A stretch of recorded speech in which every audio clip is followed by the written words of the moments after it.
don't even think I ever learned. I think I'm just good at it. Fuck yeah, dude, even better. You're just like naturally fucking. One thing I'll do. Is a good distance? Really, I try to keep it like I try to basically like put my mouth right on top of it, that's honestly. Cool. But as close as you can get it, you can get away with basically anything. Okay. So like I've seen people do it like this, and they're fine. But I just know it sounds better if you're right on top of it. Okay. Yeah, That's I'll all get as it close is. as I can. Like, I think like if you've ever seen Joe Rogan tell people like, "Hey, pull that thing right up to your face." Yeah. Like if we had headphones on, it's way easier to notice because it's like you can hear the difference. Yeah. And I don't know if you know about mics at all. Yeah. I went to school for sound and production, so yeah. because I've always been a guitar guy. So yeah, dude. That's how I was like, yo, this is the legit setup. I love these mics. Yeah. I had a different microphone. Okay. I was using a. Are we live or not yet? Sure. We could be, right? Well, this is it. Okay, we're here. But I had a fucking what was it? A Aston Spirit, and that thing sounds awesome. It's a really nice mic. Okay. It sounds like crispy, and it's compared to Neumann's. You know, they compare which Neumann's, if you don't know anything about microphones, are like. I guess it would probably be like the low end of high end. That'd be my guess. Okay. Because I've dropped out of like the whole production and everything. That was big for me, especially during COVID. I was producing and writing for 2 metal bands. Well, see, you tell me you have a music production thing. Yeah. Well, here, let me just finish. So the Neumann, that microphone's great. And then, so this microphone's like that. And then I bought one of these for the podcast. And so I started recording my music with the Shure SM7B.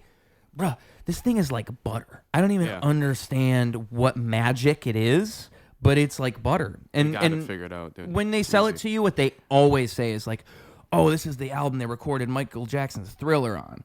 But like, dude, this is a commercial for Shure SM7B. Please sponsor me. This, man. Dude, like, I just started my podcast with that, okay? Could Ryan Reynolds do that? You wish. Exactly. Ryan Reynolds would like try to make it relatable and make it a low budget commercial. What I'm doing is I'm being cool, okay? I am cool. And this guy's cool. He knows about music. Yeah, dude. Fucking metal guy. What is this? Fucking holding a vape. Yeah, I'm a metal guy holding a fuking Apple vape. I'm cool. What a disgrace, dude. I hate that I picked up vaping. I fucking hate it. We all have our own things, man. I actually vaped because of blunts. Like my story is crazy how I found my way to vaping because I would do time bombs, which is like you take a Swisher Sweet or whatever these papers are. You get it, you lay it out. And then you fill it up with, it's basically like if you were making a blunt out of it. But then you put that in a bong and you pack around the bottom with... Jesus Christ, dude. Why? Like, I've been a stoner, but that shit is like next level. That's like TikTok high. And then I got to the point where I would double wrap the blunt. So I would use 2 blunt wrap papers. You're a monster, dude. I wish I had never done this. And I can't believe I did it, dude. When I think back, I'm like, what the fuck? Because... basically, it's probably like a nicotine, like that's probably what was happening, because because that is you're mainlining THC. You're just fucking. That's the closest it gets. Until you can inject THC, that is it. Now imagine me behind the driver's seat of a car. Not saying I've ever done this. This is just a metaphor. I'm behind the driver's seat of a car. I've got a bong like this on the highway. Just fucking... Dude, how else do you get through Ohio? How the fuck else? It's like Indiana and Ohio. You're literally you're lightheaded in the driver's seat about to fucking pass out, like passing the sign. Crazy, dude. We've exited Ohio. Okay, I put the bong away. Yeah, all right. I can be present for this. Fucking Ohio's crazy. Oh, dude, Ohio is a fun one. Ohio... the only famous people that I know are from Ohio, there's probably more than this, but it's Logan Paul. It's Logan and Jake Paul. Yeah, that kind of makes sense. Like that. Yeah, now it makes. I didn't know they're from there, but now it makes sense. Makes a lot of sense. I'm not a fan, dude. I drank Prime until I found out that they're getting some of the money. I'm just like, dude, fuck this. Oh, you didn't even know? I didn't know, and people are like, oh yeah, yo, Jake Paul. I'm like, what about him, bro? What about him? It's like, that's his drink. Don't you rock with him? I was like, no, just fucking throw it. Go drink 4 Red Bulls instead. Just to get the Logan same Paul, caffeine. by the way. Oh, even worse, right? That's the Yeah. one that. Yeah, fuck that guy, dude. Yeah. Even worse. I hope he sees this, dude. Punch me. Hey, Logan Paul, I have you on the podcast. You can explain yourself, okay? I find them to be really entertaining. That's what I'll say. Yeah. I think like they are like this new age of human, right? So it's like kind of weird to observe from the outside in. Like I feel like if I was with him in person, I would have a good time. but deep down, he's still probably a demon, you know? It makes sense that he's on WWE playing a bad guy, because when you watch him do it, I'm talking about Logan. I don't know if you've seen this. I have not, but now my brain's like, yo, this too? Like, what's next? Fucking run for president in 2052? Probably. This is the apocalypse. It's either him or the Nelk boys. We're doomed. That's it. I don't know. Because the thing is, like, I kind of imagine, like, all the people that could run for president, like, based on where we're at now. Like, we broke the seal a while ago. That's true. You can have a show and be president. The Rock. Has he ever had? He's gonna run, dude. He's gonna run. He was on Joe Rogan and he was talking about it. Did you ever see that? No. He was saying that the Democratic Party came to him and they made an offer, and he just didn't know how to feel about it, I think is what he said. But he did say they came to him and they made an offer. Like, that's for sure. So there were people from the party who approached him. Like, this is our guy. I think what it was is oh yeah, that's what it was. They laid out, like, the whole plan. Like, they basically showed him, like, hey, we ran the statistics. We figured it all out. Yeah. You will win if you do this. Just be a face. Yeah. Just be the guy that we need. Yeah. Right People now. love your face. That's all it is. That's why it's crazy. Because, like, I just want to see, like, a bunch of, like, Kanye's a good one, all right? Let's get Kanye. I think Kanye... Let's talk about Kanye, dude. I'm always down for good Kanye talk. Oh, dude, me too. I mean, so being in Chicago, it's interesting because you hear different things about Kanye than you'll hear anywhere else. Yeah, oh yeah. I feel that way. I feel like here he gets a lot more leeway where, like, he wouldn't get. I personally have a bit about this. Like, that's our boy. Yeah, like I said, I was at Output, so I was in Wrigley. There's a full audience, so I was like, ooh, this could be super controversial. Let's go. Yeah. And my whole thing was like, okay, Kanye West has been saying some shit, right? I say, but we live in Chicago, so really, is it that bad? And half the room is like, and then you get people from my generation, like, I was about to enter high school when College Dropout came out. Yeah. So that's a monumental time to have that album in your life. Yeah. And I think if you're from that generation, you were giving Kanye the most leeway right now. Of course. But my punch was also, how many of you actually have Jewish friends you care about? And that's when I got everyone. Because if you think about, dude, I went to a Jewish high school, like predominantly Jewish high school in a predominantly Jewish neighborhood. I have a lot of Jewish friends. And they love Kanye. So it's like, really... The other thing is, I think it's kind of manufactured. Like, I just don't believe when I look at the way, when people have a big reaction to things on social media, I just don't believe it. I'm just naturally inclined to not believe anything. Yeah. So I'm just like, I don't know how much of that is actually real. How much of that is, because I already know, like, even weather reports are exaggerated to gain more clicks. Right. They will tell you a tornado is coming just so you click their article. Yeah, yeah. That's the world we're in. It's sensationalism. This is the oldest technique. I mean, propaganda, sensationalism, all that has been around for at least 100 years. It's just more pronounced than ever. And so with someone like Kanye, I feel like what I always like to say about him is I look at him as like a litmus test for reality, right? Like, you just look at the things he does and the way people react, and you're just like, okay, so that's where we are right now. And I think, like, I don't know how to feel about Kanye right now at the moment compared to him like 4 years ago, because I kind of subscribe to that theory that, did you see that whole thing about how his doctor is giving him lithium or something? Yeah. That I did see a little bit about. And he has been acting different than I would say Kanye ever was. Like, from the beginning of his career up to maybe like 4 years ago. I think there was a shift. Like, all this Christian stuff, and then now he's got a girl walking around naked around him. Yeah. Like, that doesn't really line up with what you said before about porn. Dude, it just confuses me. Because I don't think that he's 100% aligned with what he used to be. But Kanye is like, dude, I love Kanye. I love Kanye. I gotta, dude. You can't take the love out of me. I got two big ideas that are gonna go somewhere, I think. Big ideas are how we get to blow minds. They're how we take the world and we show people that we've got grand schemes within our brains that we could share, and we could explode onto a canvas and change things. And before Nicky B shares these big ideas with us, I'd like to share with you a big idea that I had. I think that you've got big ideas. I think we all do, and I think we can all blow minds with these huge huge ideas that we've got. And if you blow minds enough times with all your gigantic thoughts inside of your brain, well, you might as well label yourself a professional mind blower. And we're all capable of being such a thing. And I think you might as well get yourself started with a t-shirt. We've got smalls, we've got mediums, we've got larges, and we can make more sizes if you so please, folks. $25 for one of these bad boys, and that's including shipping, all right? You're interested? Just check out the info in the description on how to get one of these shirts.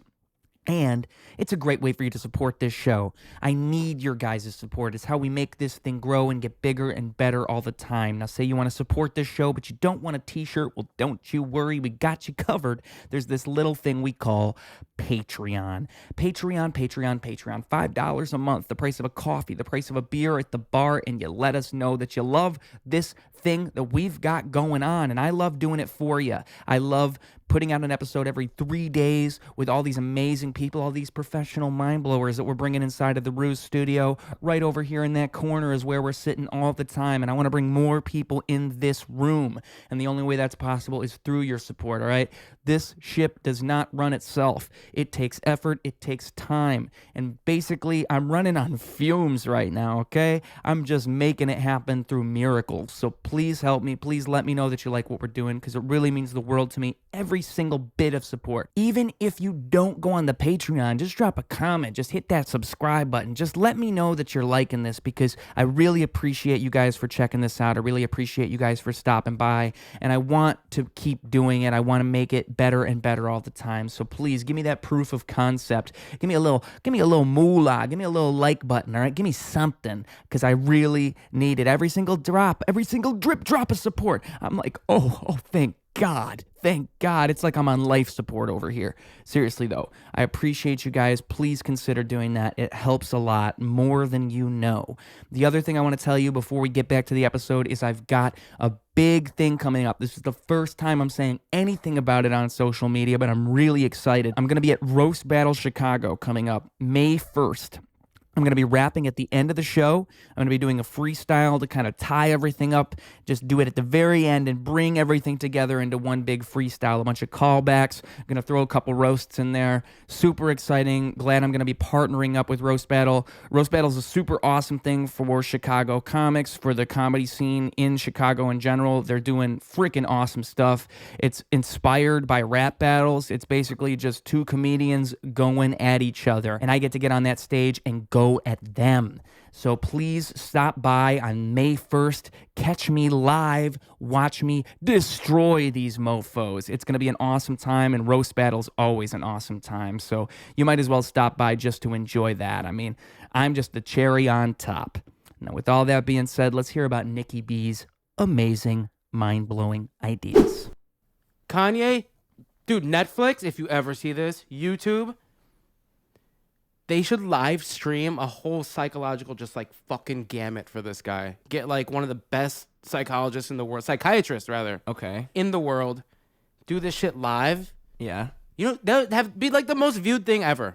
What? I don't know if Kanye would agree to that. I feel like Kanye would be like, they're trying to make me seem crazy. They want me to talk to a psychiatrist. Well, then I know he's not a good businessman if he doesn't do that. This would be the biggest thing of his career. Is Dr. Drew? You could do Dr. Drew, or because that's he real? Is he like a TV guy? Or is he like a real dude? You know? I think he's a real dude. I don't know. I think Dr. Phil's a TV guy, and Dr. Drew's the real doctor. Okay, I'm pretty sure. You know, Dr. Oz. I don't know, but Dr. Drew, I'm pretty sure. So we have Dr. Drew on there, and we have him like psychologically evaluate Kanye live on Netflix. Yeah, because if some news comes out that he has whatever. It's like, okay, this is coming from the news. Is this an excuse? Is this like, what is the agenda behind what they're saying now? Yeah. And I'm not excusing anything he says. Like, no, all that hate shit is awful. Awful, awful. But I think if you're looking at him as just an artist, being an artist, because he's not the first crazy artist, right? Yeah. I want to see his breaks and then what album comes after he has like a mental breakdown and how it affected his whole timeline. Because his first 8 albums, he lost his mother right before 808s and Heartbreaks. And he put out, which was, at the time, not good for Kanye, but I think it's aging really well. Oh, 808s and Heartbreaks? Yeah. Okay. And then after that, he has masterpieces. Yeah. Beautiful Dark Twisted Fantasy and Yeezus are my top 2, honestly. Yeah. Everything else before that is nostalgia for me. Mm-hmm. But objectively, I think total songwriting, structure, building a scene, kind of telling a story, like a concept album almost. Yeezus and Twisted Fantasy are crazy. I think like one thing about Kanye though too is it's similar to Kendrick Lamar, where like a lot of his sound is just so different every single time. Yeah. Like he finds ways to reinvent himself all the time, Yeah. which is, I think, like the mark of a true artist. Absolutely. If you can actually do that. If you don't keep the same voice, the same tone forever, no one does that. No human being actually does that. No. So No, because you're constantly learning, right? And you're changing. And your preferences, you have your foundation, but things kind of teeter-totter. yeah. Right? Yeah, with everything. Yeah. Hopefully. If You you're could be doing pro it right. coffee one day, and the next you're like, nah, dude, I'm a monster guy now. My drywall doesn't have enough holes. Like, Well, that's what's so crazy about life, dude. I think is like you can get so hyper focused on specific things. Like one thing I try to think about a lot is like you get so used to yourself. Like I'm used to what I am. But when I really try to like place it in reality, it's actually like crazy to think like basically everything I've ever done leads up to this. And what I am is incredibly unique for that. Like, Yeah. I'm the rapper guy who does podcasts with comedians and all types of other people, but mainly comedians. Just that alone. Like, Yeah. nobody does that. No one does that. And just when I place that in my mind, like, anything, everybody's unique in one way. You Right, can right. pick it. You can figure it out. And just, that's crazy. And that's why it's so cool to talk to everybody. Because people are hyper obsessed with the most random shit, dude. All right, James Najjar will tell you about trains. dude, I've been hanging out with James a decent amount the past couple weeks. Yeah. James is fucking fun to be around. Oh, he's a great guy. He's a great guy. And like that's one of the people, if I go to a mic and I'm not really feeling it and I see James, I'm like, all right, dude, let me get in the zone. Yeah. Hang out with James, shoot the shit, smoke way too many cigarettes, dude. That's why I got the vape now. I gotta stop with the Newports. Yeah. Too old for the Newports again. But like, yeah, James in general was just a lot of fun to be around. Yeah, I was lucky. He was the first person I really met when I Okay. went to an open mic. Nice. And it makes me think like it's all justified because when I moved here, I waited like a year before I ever went to any open mic for no reason. Okay. I mean, really probably because there's not that many music open mics. There's plenty of comedy open mics and there's some all arts, but there's not Yeah. really many music specific open mics that are easy Which to is find. crazy. You'd think there'd be more. It makes me think I have to invent one just to have one. Dude, why not have one? Maybe, yeah. Why there's, not? There's one down the street at the Glenwood actually on Wednesdays. Okay. I just doxed myself. But yeah. Like, all right, dude, I'm looking for a guy with a podcast. You don't look like you have a podcast. You have kids with you. And it's just like, until they see you. Yeah, doxed, bro. Yeah, You gotta they'll be move. waiting outside, walking up and down the street, trying to find ruse. I'll be honored if someone was actually stalking me. I'd be like, wait, you're a fan? Dude, I think... You like this? Okay. I think that's my male privilege. You know? I think being... Yeah, first of all, I don't know if we have to make disclaimers, dude. This isn't like an Austin podcast, but I don't think stalking is cool. But I do want to be stalked. That's what I'm saying. Yeah, like, that's flattering, right? Someone thinks you're just interesting enough. Yeah. Whether you're interesting enough to be killed or become someone's soulmate, I don't know. But I would be flattered. I'm not speaking for everyone. You know, if you would not want to be stalked, I'm not saying you should. yeah, want to be check the stalked. box. Do not stalk. Just, all right, perfect. But Sorry. if it were me and someone were like, if I looked out the window and I saw someone looking back at me over and over and over again. Wait, the window scenario sounds fucked up. That would be scary. I just look and there's just eyes. It's like, okay. What if it was a pretty girl though? See, it's different now. No, it's not, dude. I think any girl would still be scary. Really? What if it was like pick your like celebrity crush? You know, what if it's her? And she, well, Dakota not her, but it looks Johnson, just like dude. her. Dakota Johnson. I'm looking right back until what I'm someone saying. breaks. There's Just keep looking. Like, what the fuck? What I would say though is I think that rule probably applies to women too. Though I bet if you asked a woman, okay, like so, what if it was like Zac Efron who was stalking you? 17-year-old before the weird jaw. Yeah, good old Zach. before the accident. You know? Who knows? I saw a thing that was saying like they don't actually know. Like, Dude, he was cloned. Let's get real weird about it. Just Maybe. like Kanye was cloned. Yep, Joe Biden was cloned. Kanye was cloned. Zac Fucking Efron. Jamie Foxx, dude. Everybody, you name it. I like those conspiracy Gucci Mane theories. clone. I find those to be so entertaining because the thing is like. people believe it. Like people really believe this stuff. No, it's like, it's yeah, not you heard just that Gucci album. First of all, that's not Gucci. yes, And no. because like the thing is, you'd think, oh, this is probably like fake internet nonsense. Like I told you, I doubt everything. I look at that, I'm like, dude, somebody. What I really think, I think some person said it as a joke, or some person planted the seed. Like, run with that shit. And then all of these people who would just believe anything, like they pull up their phones and they see like 10 videos about how Future and Meryl Streep are the same person, and they start to say that. That's such a dumb one. I love them, dude. That one's just funny. That one's so funny. It's like, okay, that's not real. But about Kanye being cloned, like, there's a lot of clones. There's a lot of clones. half of Hollywood is just half like of Hollywood.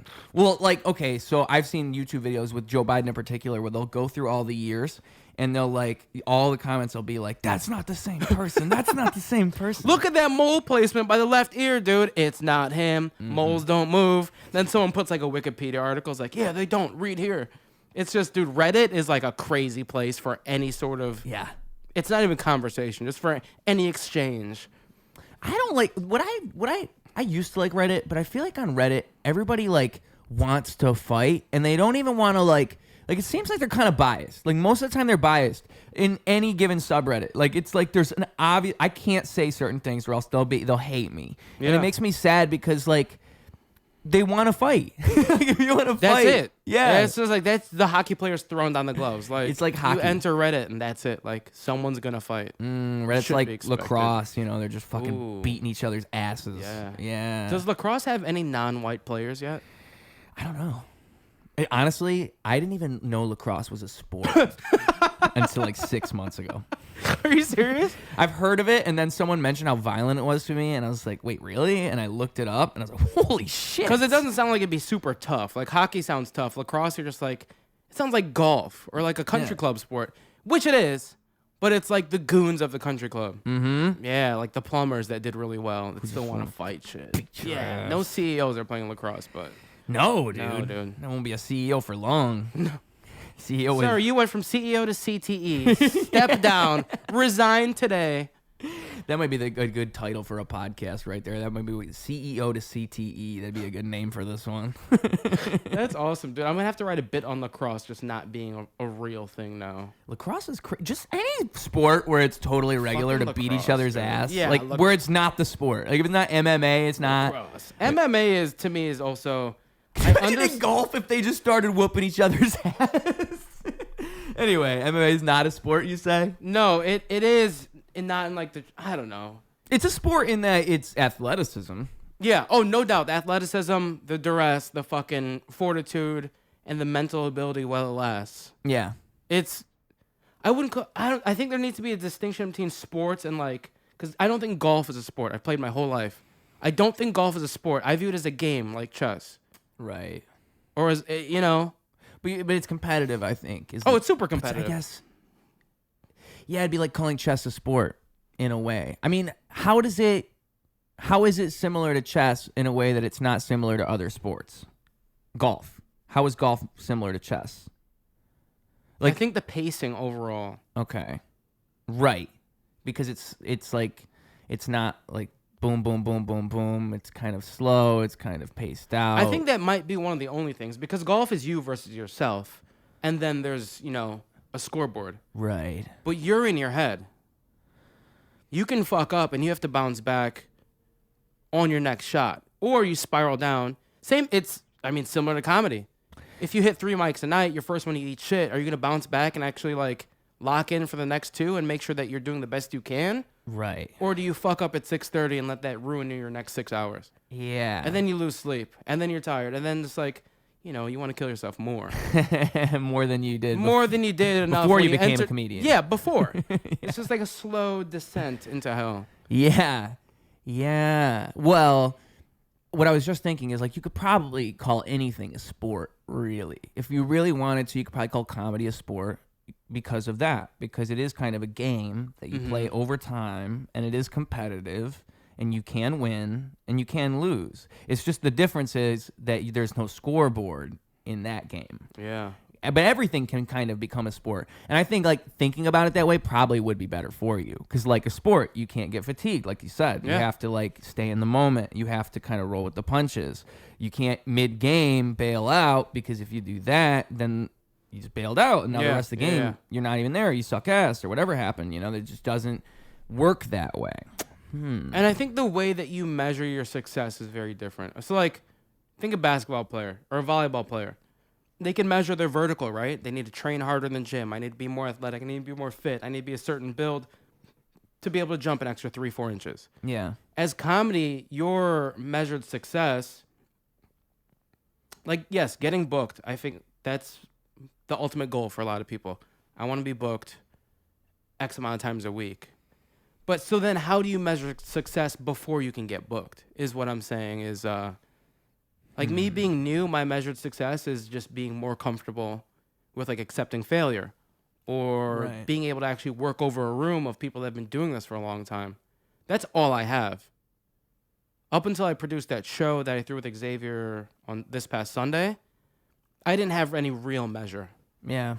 And 4 months in, like I've got my first 2 shows actually next month, which is dope. But that's all I have. I could suck after that and not get booked for another year, right?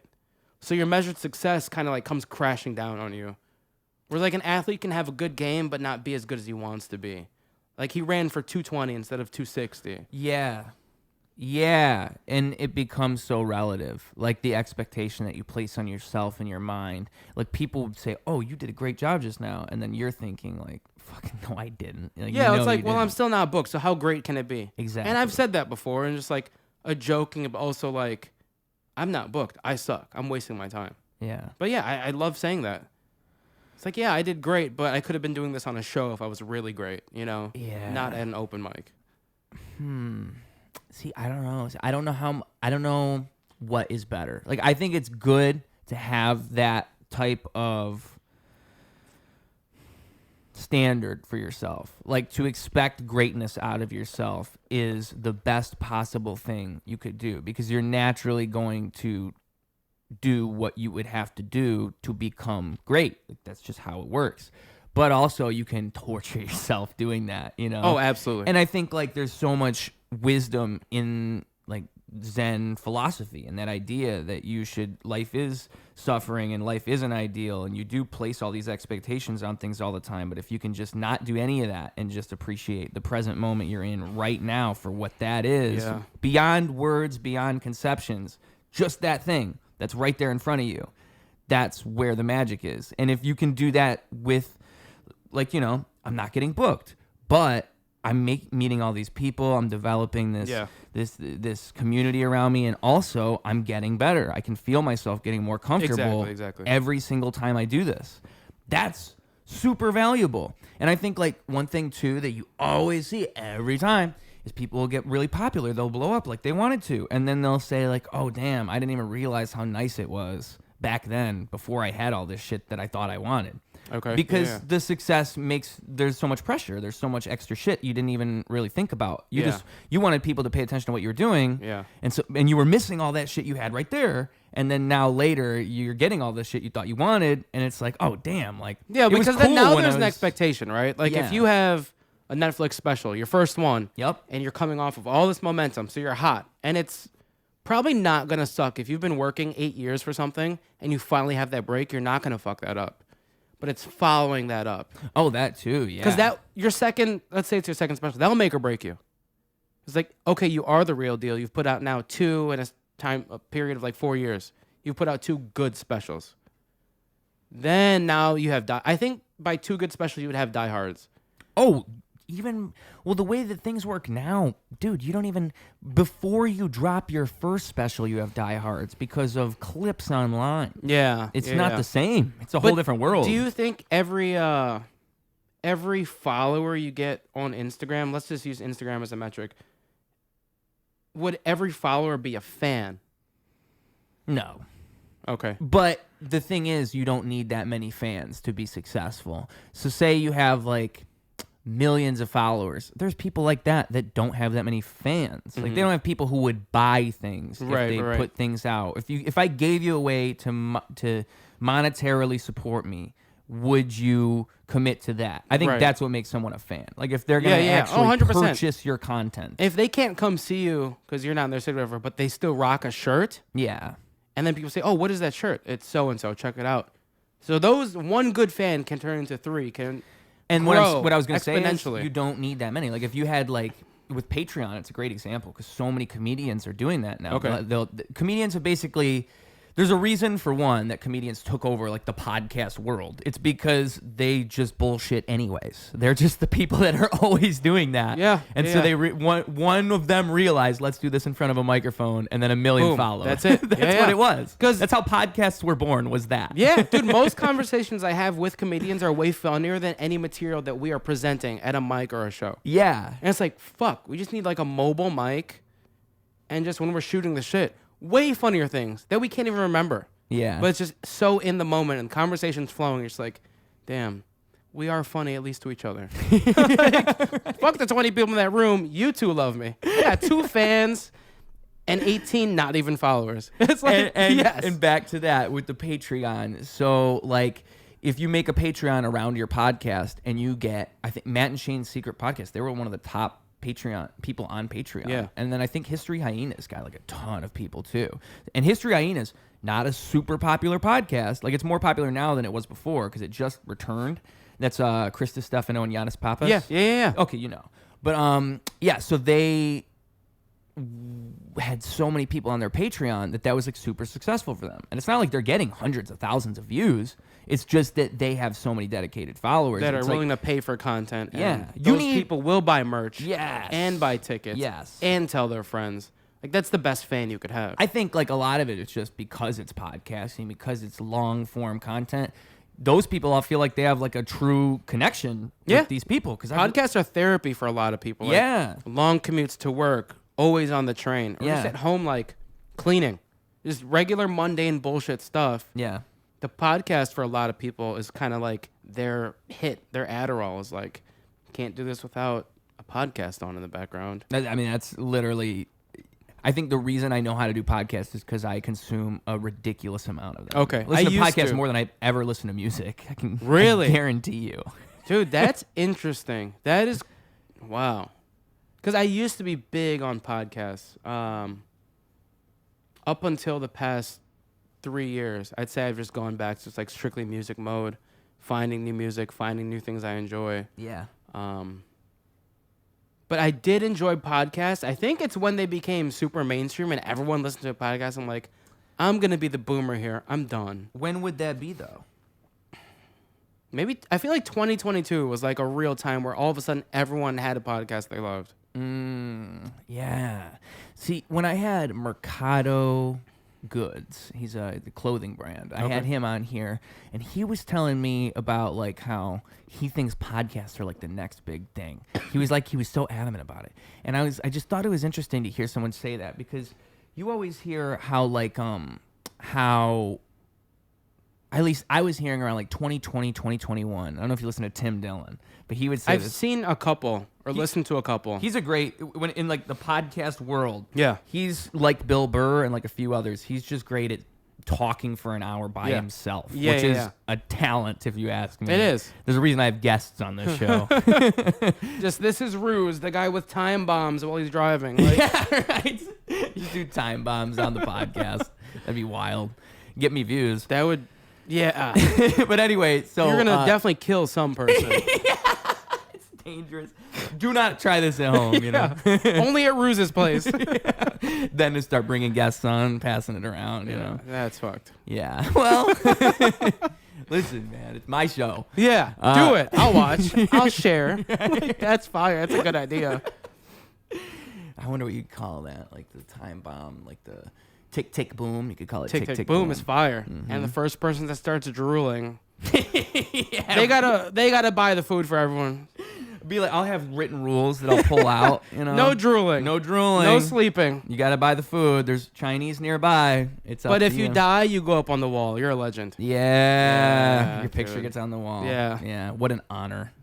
to die on like my those show. crazy food challenges. Is the time bomb challenge. Just like the winner has to die.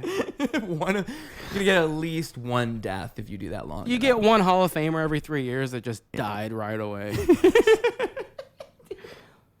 What really is the head rush is when you get to the bottom and it sparks all No, around, dude, you know, no. because it hits the bottom and it's like then it goes Fuck out that. and it's and No, dude. No, Wow, I'm cool on word. Earth. I'd rather do acid, to be honest with you. I would much rather drop acid than do a time bomb. Oh, me too. Okay, good. Let's just have everyone on here drop acid. Yo. Yeah, now that would be a show. You'd have to like find a way to do it and get away with it, you know. I think mushrooms would probably be better, but the thing is that show would probably be really bad. A really bad show. Like, it's a fun idea, but then when you actually execute it, we're both just sitting here like staring around. Yeah. See, I've never done shrooms. I've only done acid. So me, I like the just hard like chemical trip. Just like what the fuck? That's what I going on? thought. That's what I Yeah. thought. And then I finally gained access to mushrooms and my life just changed. I never ever went back. I thought the same thing. I thought like I really like this chemical. Wow.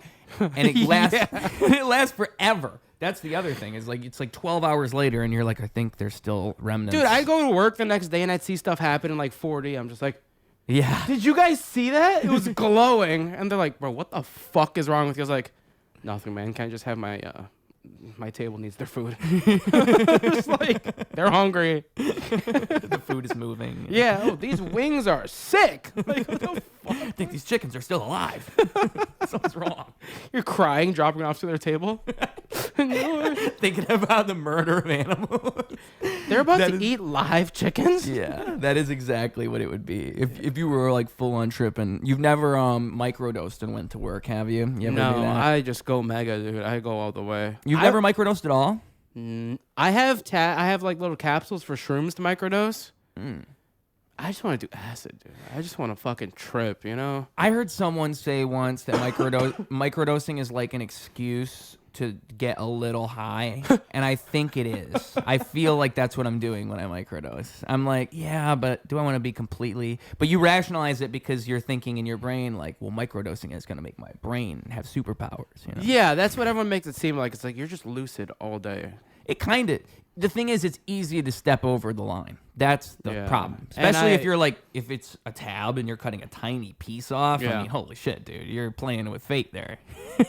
Yeah, my personality is too addictive.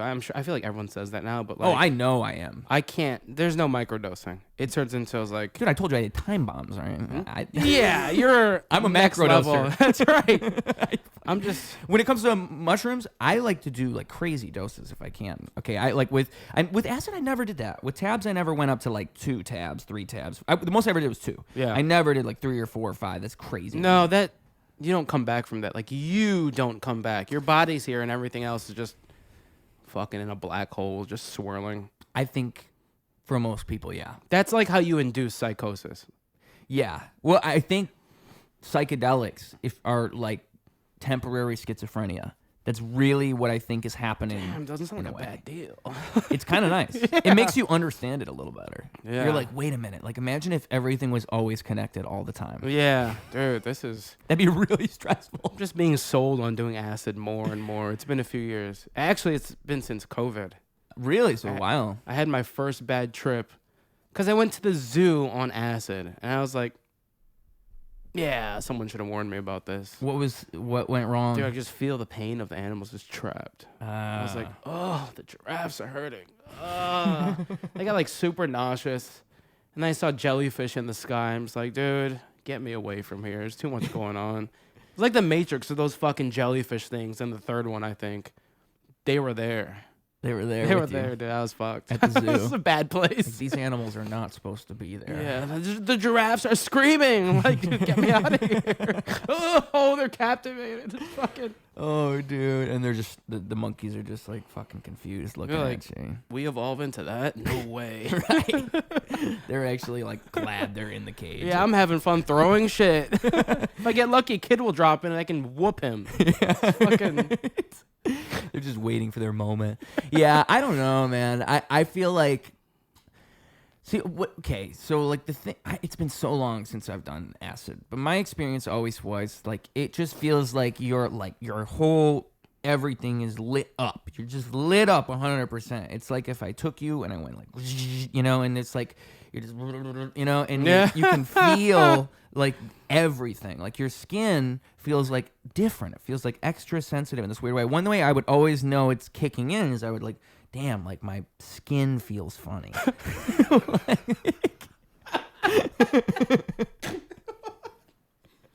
That was always my thing. I've never had the skin thing. I think it was like I could feel the air like hitting my fucking body. Yeah. Like my senses were awakening. Yeah. Okay. So I know what you're saying. Anytime I've tripped, I've always just like sat down and played guitar. Oh, so you have a method. Yeah, I always have, except for the time I went to the zoo. That's what went wrong. You broke your. Yeah, I should have had a fucking guitar with me and been that guy. Yeah. No, I've driven on acid multiple times, and that's cool. That scares me. It makes drunk driving nothing. Imagine being on fucking Clark, but you're on Rainbow Road. Yeah. But everything you do here happens here. It's fun. It's good. I don't condone this. By the way, take the train or an Uber if you're gonna do acid. I think everybody's just different. Like I know for a fact I would never, ever want to be in that situation. Dude, I would get behind the wheel like, lock in, you're not on acid, and everything's just going crazy. I'm just like, but I'm still here. I was like, insane. Like, I wish that was fucking, it's like a movie thing. It's just crazy. I pride myself on how good I am at being ridiculously high and still doing things properly. I pride myself because I'm really good at it. I've written so many songs on, again, like I'm saying, like 5 grams of mushrooms, like 6 grams. I've written songs that are coherent and I've released them and I wrote them that high. That's a skill. It's a skill. Yeah. But, and like, I'll smoke with people or I'll, do whatever with people. And then I'll watch them like kind of like they get too far, and I'm just fucking dude. I'm a pro. I don't know what it is. I'm just attached to the source. Okay, because I just record. Fuck this guy. Like, yeah. Like when yeah, pretty much. Like I've done mushrooms with people, and that's happened where it's like I'm, like, of course, you go high enough, you have strong enough, whatever. You're gonna get to a point where you do lose control to a certain point. When I'm talking about doing this is what I'm saying. I don't want to drive. I don't want to like be in public. Okay. But I can handle like sitting here chilling. Yeah. Like people will like, they will like, bruh. Yeah. It's kind of, I've learned like, I just like doing that by myself because I don't know what you're going to do. I don't know what you're going to, I might think I know you, but I might know you a lot better after those 7 hours. Yeah. Dude, tripping with people is honestly also kind of weird. It's kind of intimate. You're like, you seen Donnie Darko? Yeah. Where the fucking thing is like flying around the room on the tunnel, the time whatever. The soul tunnel. Yeah. Whatever, the time That's tunnel. what it is. Like when you're tripping balls with someone, that tunnel's just connected. Because like you do feel emotions in a super intense way, right? Yeah. And other people's emotions too. It's just like you look at them and see what they're feeling, and then you feel that. I mean, to me, acid is scary. I love it, but it's kind of scary. It makes me realize the amount, because I think that exists all the time. Like, it makes me realize the amount of shit we don't really see going on under the surface, Yeah. Like, there is all that. It's just that you're so hyper aware when you're on a psychoactive thing like that. You're so well attuned to things. Yeah. And like I said, like temporary like psychosis, schizophrenia, you'll get convinced of delusions, and you can easily get convinced of delusions. Yeah. So you might be looking at your friend and they just look a little stressed, and you're like, oh my God, are they okay? Like, and you think about all the terrible shit that happened in their life in the last year, and you're placing all that shit in your mind. But really it's a projection of your mind onto the person. And if you can see beyond all that, you can see that it's a projection. And then like it's an enhanced projection because you're so high. Yeah. It's crazy, dude. But that's always happening all the time, and also that transference of energy, like that soul tunnel thing, that time tunnel thing, is always there. Yeah, that's why I think you should do podcasts in person and not over like a Skype call. Yeah, because again, that connection doesn't transmit through you can't capture that. Yeah, it has to be right here. The energy there's of the something room beyond the words I'm saying to you, and the fact that we're talking, like, there's things that are far beyond that we couldn't even put our finger on. There's a million things, like And I think I've never done like crazy psychedelics. I've never done DMT. Okay. I've never done ayahuasca. But those are the two that you hear about where it's like you see completely under the veil. You go to a different realm and you meet beings and they talk to you. You never heard about supposedly DMT? they're racist. If you go all Maybe. over Reddit, the DMT elves are racist. The clockwork elves. Is that Yeah, right? whatever the fuck they are, dude. They're racist. I don't want to see them. Dude, I think like me. I think you'd be surprised. No, I think they would be surprised. You know- Another one? You know what's funny? Get this guy out of here. I actually think since you got that idea in your brain, you'll probably do DMT and then they will be racist. Yeah. Because you already had the idea and then you'll be like, dude, I knew it. Like, Guys, don't do it unless you look like Ruse. Then you're cool.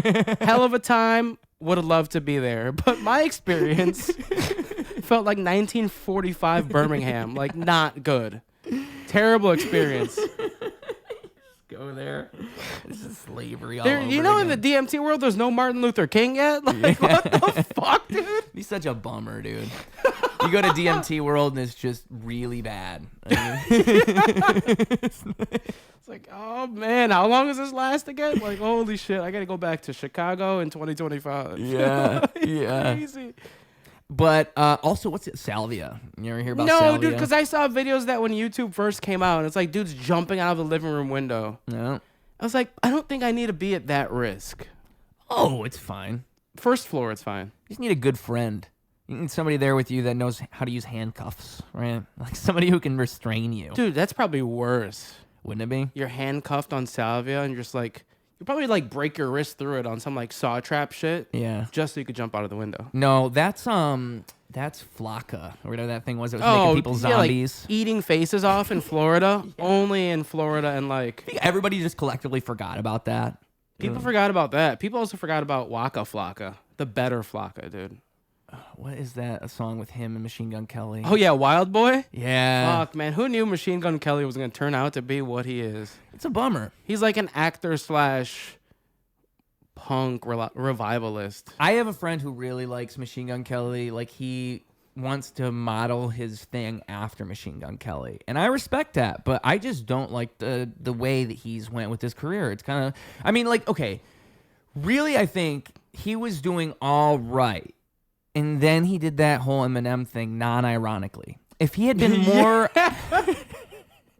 He's like, I'm actually gonna crush arguably the greatest rapper of all time. And he thought he did. Yeah.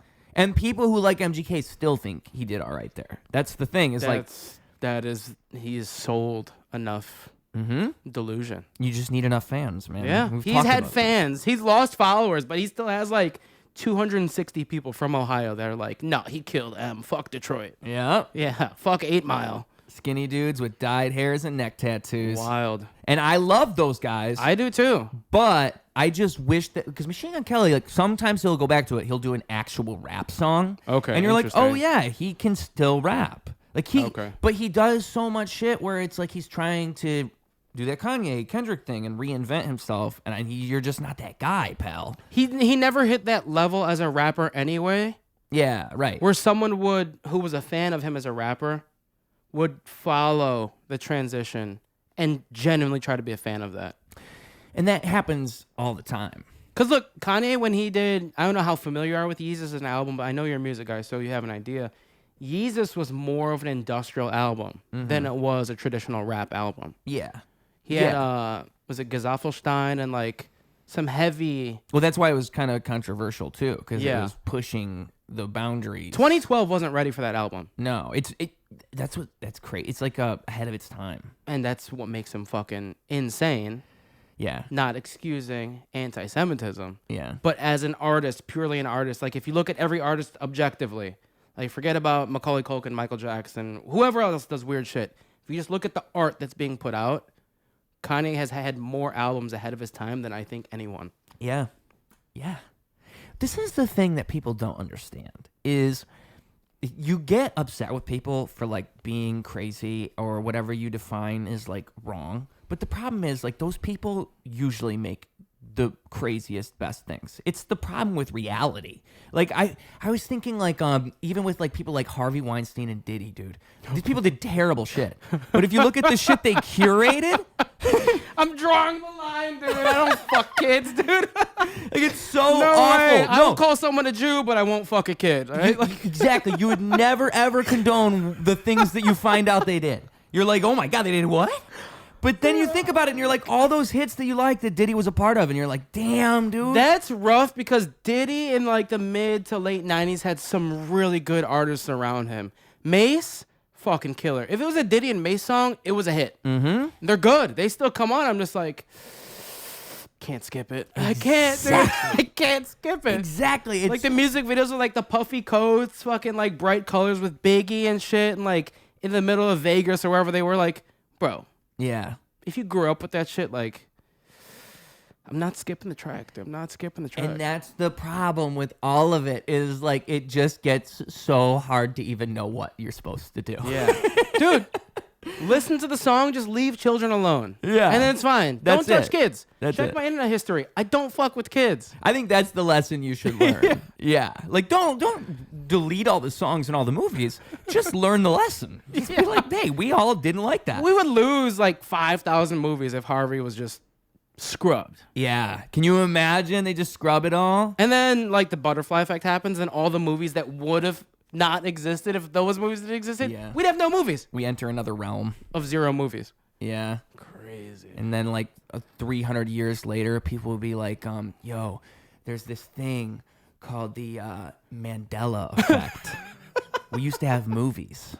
They say they say we've never had movies, but we know we used to have them. And if there was one that definitely existed, it was Shaq as fucking Kazan. Dude, I That's know. a fun one. I don't think it's real.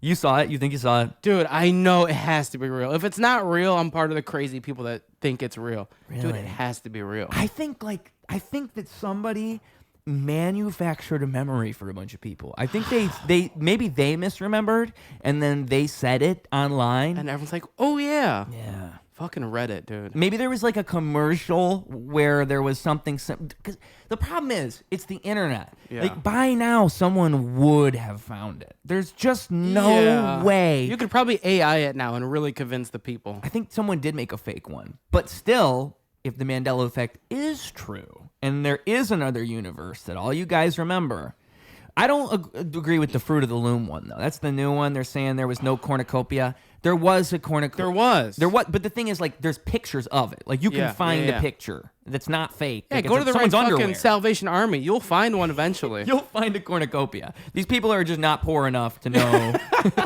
I only order PSD. Yeah. Who else does underwear that I could get sponsorship? Ethica? Is Ethica still a thing? Ethica was cool like 10 years ago. I'm old, dude. I've seen underwear on podcasts. Like, they do podcast. Yo, get this man some PSD. Give me some PS. That almost sounds though like some type of sexual like disease. Like, oh, I've got PSD. I don't like the way that sounds.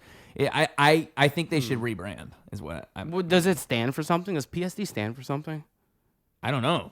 Dude, I'm gonna find out. You brought up the high end underwear brand. I don't even know any of these. It's not really. It's like underwear that OnlyFans girls probably wear. To be honest with Ooh. you, I know why I know.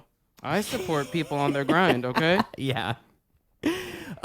What is the one I'm thinking of? Like whatever it is, the underwear people. They say they have really comfy underwear. The underwear. Oh, it's fucking. There's like a commercial for it, right? Is there? Are there underwear? ads? Oh yeah, they've done commercials. That's why I should know this. I've listened to podcasts where they've talked about this. It's got the many one that like times. makes your balls like secure. That's what I was about to say. That's what it is, right? Yeah. That's the only thing I remember is like a nut pouch. Yeah, which is so like that's great. Like if I could just say that, if I could say, "Hey, men watching my show, you want a pouch for your balls? Well, we got you covered." Do they ever just feel like they're on the wrong spot? Keep them secure with men's underwear. Yeah. Dude, you should have sponsorships by now. The underwear guys. Yeah. Yeah. You're going to have to reach out. Comics don't really have much pull in the world. Yeah. They're fun to hang out with, but they can barely get a fucking bus pass. So it's like, Hey, rappers are the same. We're all the same. dude, We're. yeah. I think it's like if you're doing art in general, you're actually committed to it. You have to be insane. Like you have to waste so much of your time. Hopefully going somewhere with Yeah, something dude. that will probably go nowhere. You know, Yeah, like we should- you have to. The success rate is so low. You have to believe in yourself so much. You have to sell yourself the delusion every day that you wake up. That's why at the beginning here, I was saying like there's a balance to that exact thing of like pushing yourself that hard, because you do have to do that. You have to sell yourself. You have to tell yourself, I am great. I'm going to be great. That is what I believe. And then convince yourself, I just had a bad day. And then push yourself the next day. You could be running on fumes. Yeah. Like I did a stretch of like 18 days straight without a break. And the last 3 days I felt so awful. It's like, I cannot lock in. Getting shitty sleep, eating poorly. And it's like, dude, if your body is like the engine of a car, you have to maintain that. Yeah. There's no way you can fucking go across country like without some sort of break, you know? Yeah. And you have to figure out what that is though. Like, cause for me, it's probably just exercise, actually sleeping, and making sure I don't starve myself. I do this thing that's like accidental fasting. Yeah. I've been on that the past week. Yeah. And like the exercise and good sleep is so important. It's those three things. Yeah. Exercise, if you exercise, you can almost use caffeine to push through the bad sleep. Although it's not a good habit. I think exercise is by far, after 25, the most important thing. The earlier you start, the better. Yeah. Oh, for sure. Yeah. I but think, after 25, because it's all about maintaining. Right. Yeah. And it's not letting yourself get too far in one direction, where it's now that much harder to find some like sense of normalcy. Right. Yes. Because it's like a spectrum, and you go all the way to one end, and then you start working your way back incrementally. Yeah. And it gets easier as you go back towards like being fit or just being healthy. Yeah. Versus being, high cholesterol, blood pressure problems. It's really hard to start. Once you get that momentum, it pushes through like a lot easier. And for everyone, it takes a lot of different time. Like, yeah, for sure, dude. I think it's about starting. Like, most of the time, people are just stuck in this circle that they're walking in. That's usually what it is. Like, they're just saying, oh, I want to. Like, And that's why I think it's cool to talk to comedians, too, because they are naturally of the mind, like, almost all of them, 90%, are of the mindset of, like, I have to go to mics all the time. I have to.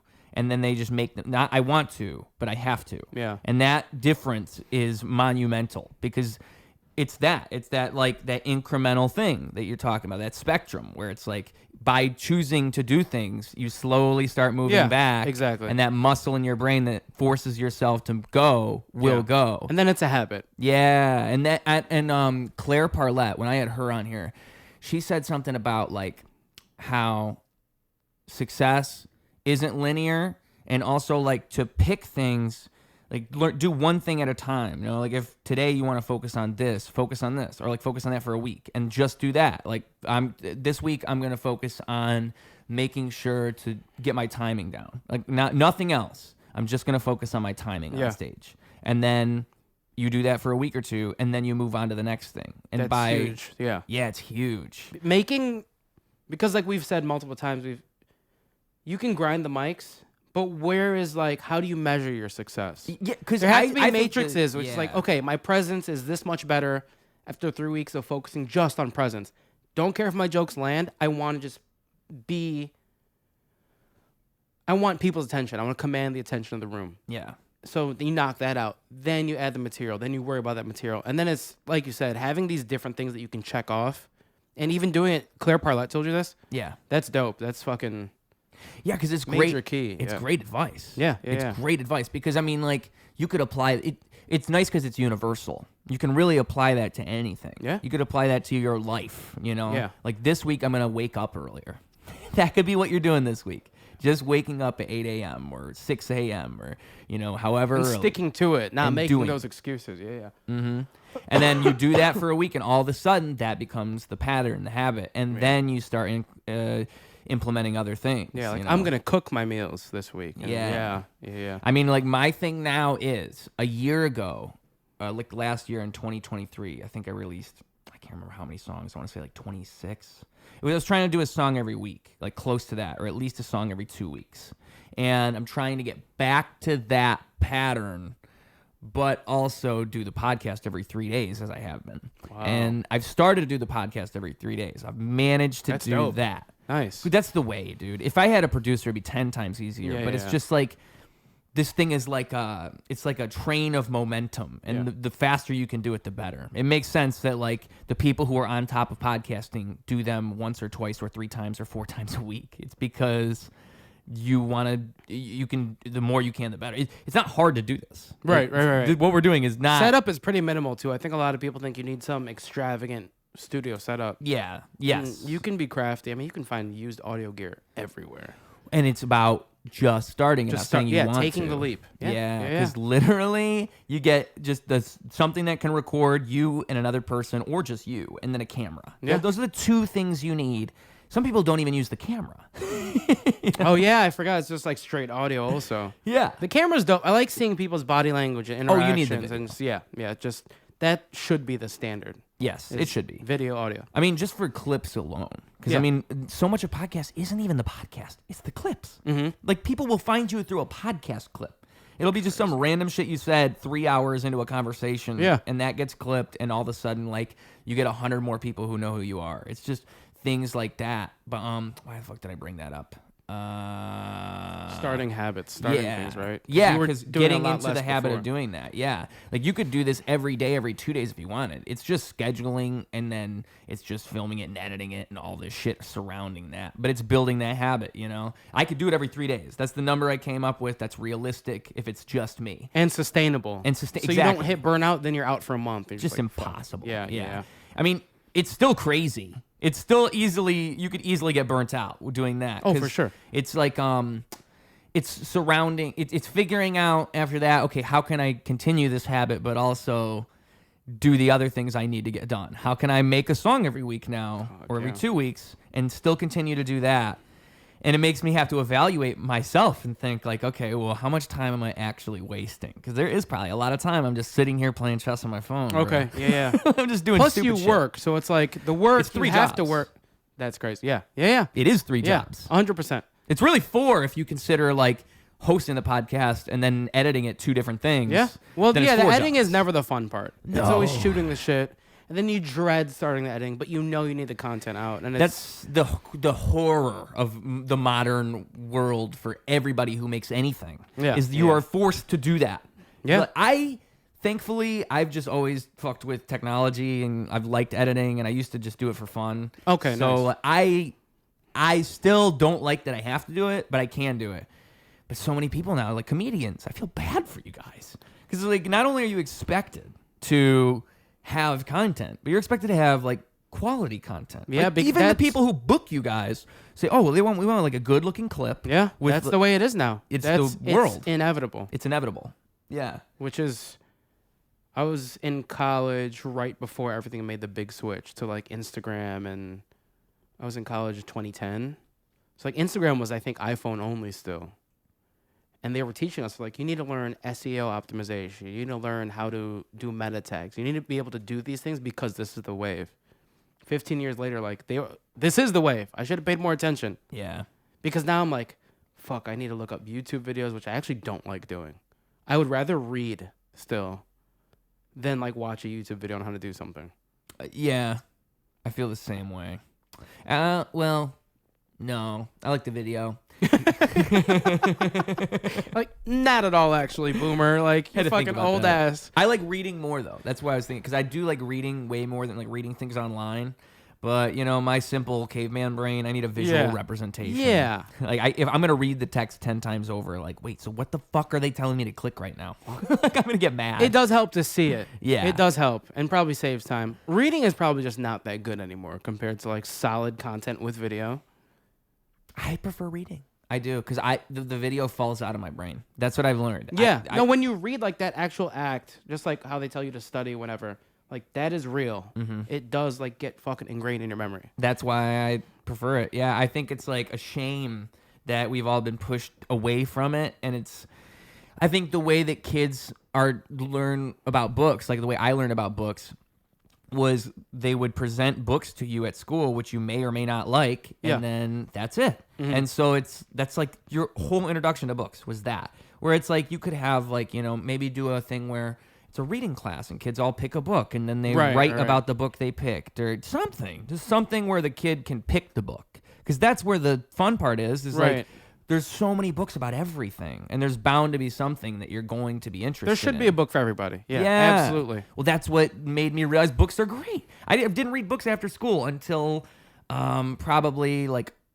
last year when I like found one book and I was about Zen Buddhism. Okay. And I was like, oh, this is a cool book. And then I read it and I was like, oh my God, there's information in these things. Yeah. Yeah. Which There's is so much to it. it's curated, like it's all in one spot and it's all one stream of consciousness. It's all one person writing about one thing. That's Right. so different. That's huge. Than if Versus- you were to go online and Google something and then do research and collect whatever you found there. Yeah, or even like 3 YouTube videos of the same exact thing. Exactly. So- and the YouTube videos again fall right out of my brain. Yeah. I could not tell you what I It's just like now I'm watched. watching 3 to figure out which one is the best for me, and I already forgot how. It seems like it's more work to find a YouTube video on how to do something than if you were just to read instructions. You know what else is occurring to me now too is like I think it's too much because when you're looking on YouTube and you're like or where you're looking wherever, there's too many opportunities for distraction or to step away from the subject at hand. Whereas like if you're reading a book or you're looking at a primary source, you're just looking at that. It's right there. It's You're- like a narrow view. Yes, it's like a narrative that you can follow, whereas you're not just like willy-nilly going all over the place. Right. Then you get an ad for something like, yo, actually I am hungry. They hit you with a Taco Bell ad. Yeah. And it's like, damn, now I gotta go get this. Exactly. It like really fucking pushes you. It's not good. It's not good. And it's just too much because otherwise it's just as simple as, you know, I'm learning about this. I'm going to dedicate 30 minutes, 40 minutes. I'm going to read this many pages, whatever. And then you do that. And that's all you do. Yeah. That's all you do. And it's done. And it's done. I love reading. I think it's great. I really do. I always feel I feel better after I read. Like if I spend a good 30 minutes reading, I'm Kind of like a good person, like a little more wholesome. yeah. Right? Really. Like, I mean that. Yeah. Yeah. And there's a point during the reading where it's like a muscle where I can feel it. It's like I'm getting kind of tired of it and I have to kind of push myself a little further. I'm like, I need to keep reading like 5 more pages. Kind of like when you're endurance training for running. Like the first mile sucks for a while. Yeah. And you're like, I need more. And Yeah. they're like, yo, I just did 4 without even thinking about where I am. Mm-hmm. One of those things. And the last mile is the most important one. It's the same thing. Like that's the one that counts the most. Yeah.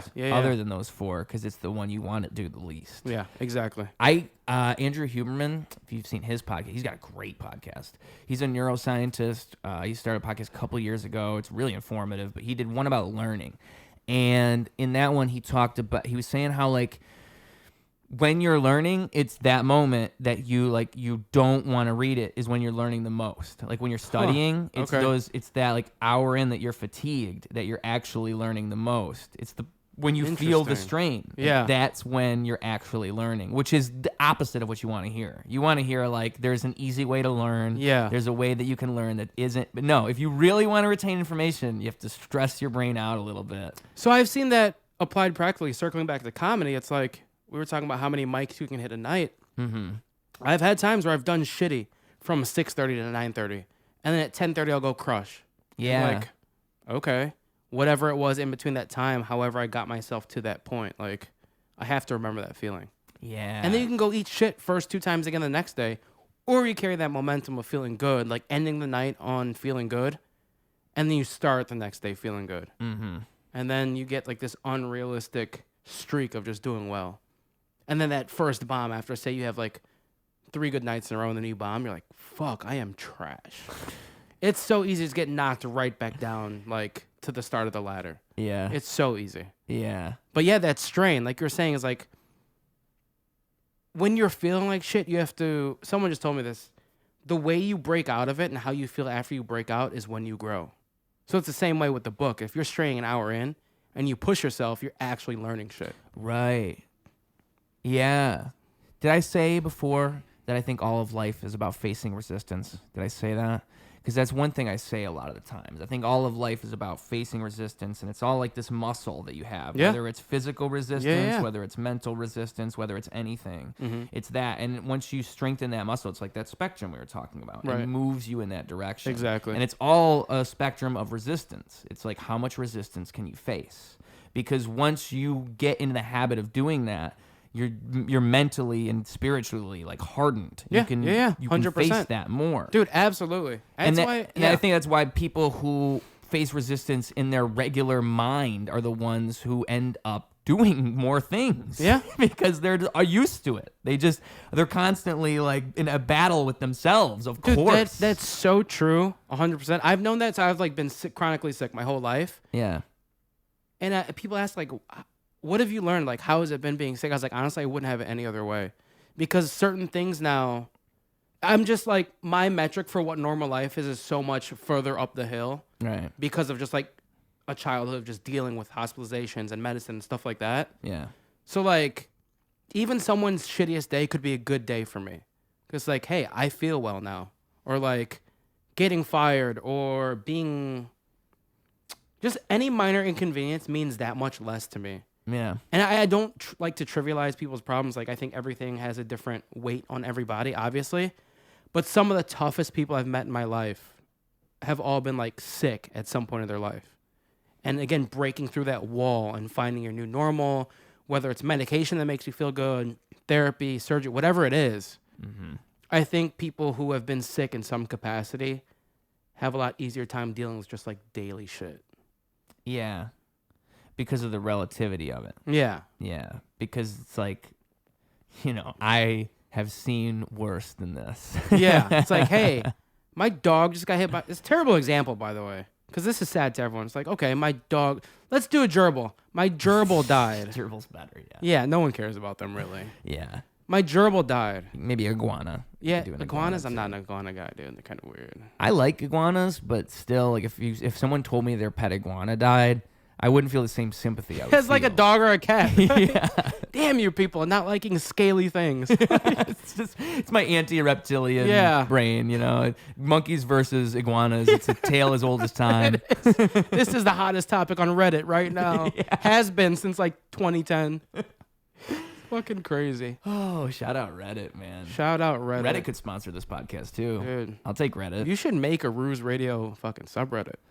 Ooh. Start Well, the posting. problem with like comedy subreddits is it ends up being everyone's haters collected in one place. Like I was saying, Reddit's just hate. Yeah. So I think what's gonna happen is I would make it in good fun, and good spirit. And then my haters would naturally find their way there, be like, talking about hating on my swag or something. They'd be like, man, Ruse looked really lame in this episode. Yo, he got that shirt from the Goodwill discount bin, son. Like, they gave that shit away. He saw the cornucopia he on did. that shit. He's Yeah. like, when you, there you go. This is like when you deliver pizzas, but have to be at like a function at the night. This? At night, yeah. I like that. Yeah, I'll dude. take that as a compliment. Because you could button it up, dude, and you're cool for like a casual function. You're right. Right? You could like show up at like a work happy hour and be cool like this. And then bust it open. And drop fucking dominoes just everywhere. And then just on my electric skateboard. Yeah. Low carbon footprint, dog. I was 0. thinking that, like, wouldn't that be fucking sick if I was like a delivery guy and I rode around on an electric skateboard? Yo, what if you strapped a little Bluetooth speaker to your back and rapped on the electric skateboard all day? That would be good for me, but everyone else would just like hear me coming by like Someone's gonna push you. this fucking guy. I actually got called gay on it just the other day. That was the first time. But it was St. Patrick's weekend, right? So that made perfect sense. That's what happened. I don't know if I'm laughing because I've done it or because I would feel just like not cool. I Dude, I'd rather struggle on a regular skateboard. what it made me think was like, dude, I'm not riding this to be cool. I'm trying to get places, bro. Yeah, that's right. This is the fastest way to get there. I think so. I think like a big comedian has said that. It's like, we don't choose to ride these things because we want to be cool. It's like, I got to get to work. I got bills to pay. Yeah. Yeah. That's real. If you He put was it like, that "Gay?" way. Yeah, Yeah. he did the whole- Yeah. Fuck it, dude. It's like, well, you're getting drunk right now. I'm going to go get paid. So, like, I was enjoy. on my way to a show, actually. That's what I was doing. I was going to a show where I was going to perform. I'm thinking, this fucking asshole, he's probably Yeah. just drunk right now, doing nothing. Look at me riding my electric skateboard. It wasn't even a drunk person. It was like a 75-year-old dad. It's like, don't be like that. Incredibly conservative man trying Yeah. to warn his son what gay is. Yeah. Like, we got to take some of their rights away. Yeah. I think, what's funny about the electric skateboards? I'm seeing more of them now. When I bought mine, it was about almost a year and a half ago now, and you didn't see that many of them last summer. And now that the sun's out, I saw like a bunch of people on them recently. I ride it to work, so I go all the way like 10 miles, and I'll see people. That's a trek on an electric skateboard, dude. Dude, my legs. Yeah, oh my God. Good. You'll be able to jump higher. Yeah, just fucking feel it. A good workout. Yeah, because like it's again that resistance training. Okay, once you're like 30 minutes into a 60-minute skateboard ride and your legs are tired, you just have to accept it. Yeah, I'm only halfway. You have no choice. Yes, you're gonna wait for a bus 20 minutes, then just get on. And it comes in waves. That's the thing about it, is like your legs will feel like so tired, and then all of a sudden it's fine again. Yeah, and then they're tired again, and then it's fine. Dude, again. This whole episode is just sponsored by resistance training. Yeah. Get this guy some of those bands that you step on and do resistance training at home, physical PT bands. Yo, Planet Fitness, okay? Hit them up, dude. Planet Fitness. And PSD, so you're not sweaty while you're resistance training? Yeah. Dude, money. Yeah, money. Planet Fitness and PSD, baby. PFPSD. Check me. I got STDs. I think one's called PSD. Yeah, that's what I'm saying. Yo, you want it? You can come get it. I sell sex for free. Come have sex with me. I'm the best indeed. What else? Subscribe to me on Reddit. Ooh. Dog. Yo, my ball's about to drop. Check the shirt. Test this tea. Test this tea, not testosterone. Ooh. And then fucking go, dude. Ooh, I got big wood, not Toblerone. Yo, hell yeah. Toblerones are the wave in like 96. They would just be on the table like, this is good. I'm going to go play some Sonic and crack these Toblerones for the next hour. Back when America was America. Yeah. In Clinton's America. We don't talk about that guy enough. First black president, dude. George Clinton? George Clinton of fucking Funkadelic. I've been on a big Funkadelic / Parliament wave for the past like 2 months. Have you really? I have been. That's funny you bring that up. Yes, George Clinton was the first black president. Dude, the power you feel in those records is just like fucking space aliens with afros coming to deliver a message that funk is the only way to save the future. Yeah. Yeah, well... Somebody had to tell you. Somebody had to break through the mold. Straight from Wikipedia, dude. Yeah. I was like on there 2 weeks ago, 6 in the morning, like, why is Funkadelic so good? Are they alive? Is Funkadelic still thriving? Like, I don't know, because it's not thriving in America, but maybe it's thriving somewhere They go to else. places that are like just getting CDs, like Sao Paulo, Brazil, and they're I like... bet reggae is still popping off. Funkadelic. Yeah, reggae is so overrated. And my mom is Jamaican, dude, and I am not a reggae guy. That's a controversial statement. It's a hot take. They're going to revoke my black, green, and yellow flag. Yeah, but you know what, though? Like, maybe they should, because... You got to get kicked out of somewhere. Jamaica's first. Yeah. Snoop Dogg didn't last long. He became Jamaican for a minute. Yeah, he was like just a meme. I think he was serious though. I think he was for real, and like he saw them memeing him, and he's like, wait, this isn't this like, rebrand. I got away with murder in 1993. Like, yeah, not the rebrand you do 20 years later. Probably not. It's like if Machine Gun Kelly in 10 years starts doing jazz, you're just like, okay. It's like if Machine Gun Kelly from 2010 started doing punk music 10 years later. That's exactly what it's that like. already happened. That already happened. Ship sailed.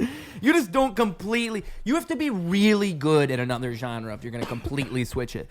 Another person who did that and failed was Logic. Logic did a rock album, if you remember. I didn't know that. It was like a soundtrack for an album or for a movie. I can't remember what the context was. Oh, that's weird. But it just was very mediocre. And I don't think I'm gonna even look it up, dude. I'm not a hater. I'm not trying to hate. It just wasn't really like... I am the type of person... I pride myself, okay? I'm so good at doing everything. I told you before. PSD, I'm good. Like, you give me like... I was in a band for a minute. I did rock music. Like, you can do any kind of music. You just have to think about it like music is music is music. And I think it sounded like a rapper doing rock music. You know? Which is not in a cool way. Not in like a Rage Against the Machine type way. Yeah, or my generation was like Korn and Limp Bizkit. And then Linkin Park, which like transcended those two in terms of popularity and pushed people towards more extreme music. Yeah, they did. Because like that was my foray. They made a commercial enough version of it. Yeah, like you could play any song off Hybrid Theory on the radio, no problem. Yeah, Crawling's a banger, dude. Honestly, Paper Cut is probably my favorite. Linkin Park is what got me into playing guitar and pushed me to heavier music. So that was the one for you. That was the one because so my dad super into music. I wouldn't do most of like the cool shit I do without my dad. Honestly, like big stereo guy.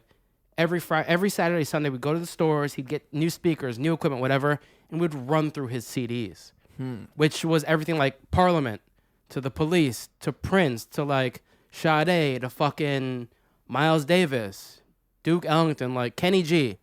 Like my dad's music taste was so eclectic. Yeah. And that's what led me into heavier things like Led Zeppelin, Pink Floyd, Kansas, all that shit I listened to with my dad as a kid. And then when Linkin Park came out, we got like the CD DVD. He watched it with me. And then that's when I got my first guitar. So like 2001, that's what got me into and then now like I love all the heavy stuff that people don't even want to hear a second of. When you say heavy, what do you mean? Just like heavier types of metal, more like aggressive, kind of angry, school shooter vibes, maybe. I don't know what people think of like metalheads like anymore. Cannibal Corpse type of thing? Cannibal Corpse is, I appreciate it, and it's been around forever. Yeah. Cannibal Corpse is not my go-to, but I do like it. Is it like that type of music though? Yeah, more extreme metal, like death. Yeah, like double bass and like yeah, songs about coming blood, like that's Cannibal Corpse, literally. Yeah, that type of stuff, and I love it. I love it. There's just so much to it. That community I found is a lot like comedy. Yeah, whereas the people are super not all comedians are accepting. It's like Juggalos. Yeah. Where it's like the counterculture makes it more accepting. The fact that it's so countercultural. Yeah, because everyone's so anti. Yeah. It's what punk used to be. I don't know if punk is so much that anymore, but I know the original essence of punk was 100% that. Was counterculture. Yeah. But in that there's acceptance. It's like we'll take in anybody to fight this is your safe space, and then we radicalize you. Yeah. Yeah. Which is awesome. Awesome. You go to the gathering of the Juggalos, and all of a sudden you're whipping out your butthole on stage. Yeah, and everyone's cool with it. That's like Skankfest for comedy, right? Like Big J Okerson, Louis J. Gomez. That's such a good comparison. Fuck yeah. Yo, get us both on that bitch. You should have Ruse on Skankfest. Louis J. Gomez. Yeah. Well, allow me to...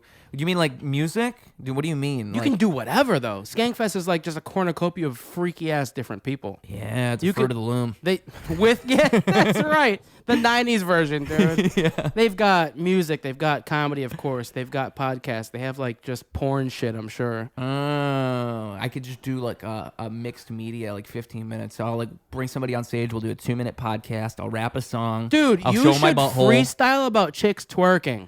Yeah. That would be so cool, and it has not... I mean, it's been done. It's been done. It's like all of the mid-2000s club rap was basically raps about women twerking. When that bitch twerk, I said it's over, son. My dick's big like Mr. J. Okerson. Fire. Bars. Dude, tag him in this video. Just tag Big J Okerson. Eventually, one of his people will see it. Well, I think like, dude, I think the podcast is the way I weasel my way into all of this. Yeah, because I'm already the rapper podcast comedian guy. Yeah, I could literally, I could go to Skankfest. Like what you're saying is actually so true. Yeah, if I just talk to the right person, if he just sees the clip, dude, I could end up on Skankfest. Submissions are... I was telling you about how powerful clips are earlier. It's crazy. Just do it. Do it. Tag it. March 28th submissions end. See, I pay attention, boys. Oh, that's how it works with Skankfest? I didn't even know they did submissions, honestly. Yeah, till March 28th. You got a week and a half. So a week. What is like the standard? It's Skankfest, so it can't be crazy. But what is their standard? Yeah, Skankfest, they're reading Bible verses at 10. Yeah. They're having bread and eggs at 12:30.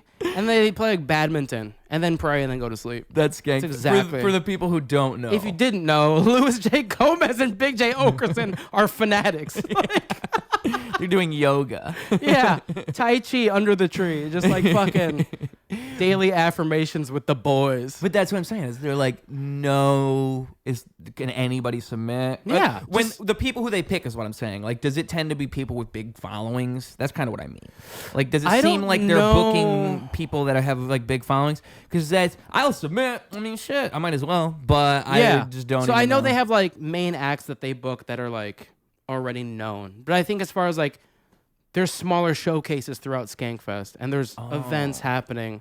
They probably would want music too. If I That would be sent in dope. music, they'd probably be down. There's with that. probably way less people compared to, musicians or artists versus comedians or. Yeah. That's the move. Yeah. You should. That's awesome. That would work, especially if I like whipped out the right songs. Like if I did like some like Slim Shady-esque shit. Oh, like, they'd love it. They'd because love Juggalos like Skankfest. Eminem fans definitely love Skankfest. Mm-hmm. I think people who like. Have you heard of Necro? Sounds really familiar. He's like an older white rapper that just says the most obscene things. Ah, He goes by Necro the Sexorcist. I love it, Dude, Necro is oh my! You have to after this is done, we have to listen to Necro and like Necro, like dead, Yeah. dead bodies. yeah, Okay. the Sexorcist, The Sexorcist, Yeah, right? that's Necro right, the dude. Sexorcist, exactly. legendary. Like, I mean, there's a magic to that, to just saying the worst things. Like in rap in particular. I think that's why Slim Shady was Slim Shady. I think Eminem kind of returned to that in his recent album. I don't know if you heard it. I haven't. No. That was kind of the idea. It's called The Death of Slim Shady. So it's like I'm bringing back Slim Shady one last time. And that's it. And that's it. And I think there's a decent amount of stuff he said in there that works. Like, because that was what I was saying for years, is if he just brought Slim Shady back, he did that essence again, but on like trap beats and like shit that sounds more modern, then everybody would love it. But instead, he's trying to evolve and do this new shit when really people just see him as the controversial Slim Shady character, and that's what they want. They want Eminem to be talking about how these pop stars are all gay. And stuff. That's what you want to hear him say. Yeah. I don't need to hear him talk about how much he loves his daughter. Yeah, But dude, I still respect that. I like your it. early albums hella misogynistic, and then God was like, "Have a daughter, motherfucker. You'll see how you feel." And it's just like, yeah, I would like to see a return to form of just like whatever album Stan was on. That, and again, I think that's what he's trying to do with Slim Shady. The Okay. Death of Slim Shady. Was that the Slim Shady LP with Stan? It's a good question. I think so. No, I think it would be the Marshall Mathers LP. Right before. I think Slim Shady came first. I think it was Slim Shady LP Then first, Marshall and then Mathers. Marshall Mathers Oh, LP. okay, yeah. And The Marshall black and like the grayscale cover, I think, was Marshall. Yeah, and the blue one were by the dock, because that's the one with just the two of us. Yeah. and that's Okay, the you're right. other- Yeah, Marshall Mathers LP. Yeah. Year? But how many years after was that? Now that you got it pulled Year up. 2000, bro. And what was the other 25 one? years ago. Like, what was the separation between the two? I mean, Shady. like Slim Shady LP came out when? I want to say 96, 99. It was only a year. Wow, I what a thought fucking Slim Shady run LP Eminem was was- on. That's a hot 2 years. Even after that, because it was Curtain Call. Curtain Call, right? With the red Yeah. curtains, yeah. And there's so many good Supermans on Yeah. that one. Superman was on that. It was, dude, I remember this core memory actually unlocked. Wow. Till I Collapse is also on there. That song is another Fucking- Eminem banger. And that's what I'm saying. People The loved eight- that Eminem. Yeah. That was fucking a whole different monster. It was. Because he compares. had matured at that point, right? Yeah. And then 8 Mile. So that was released around the same time as 8 Mile. Because, dude, the 8 Mile DVD had the Superman video uncut with, like, big fake titties.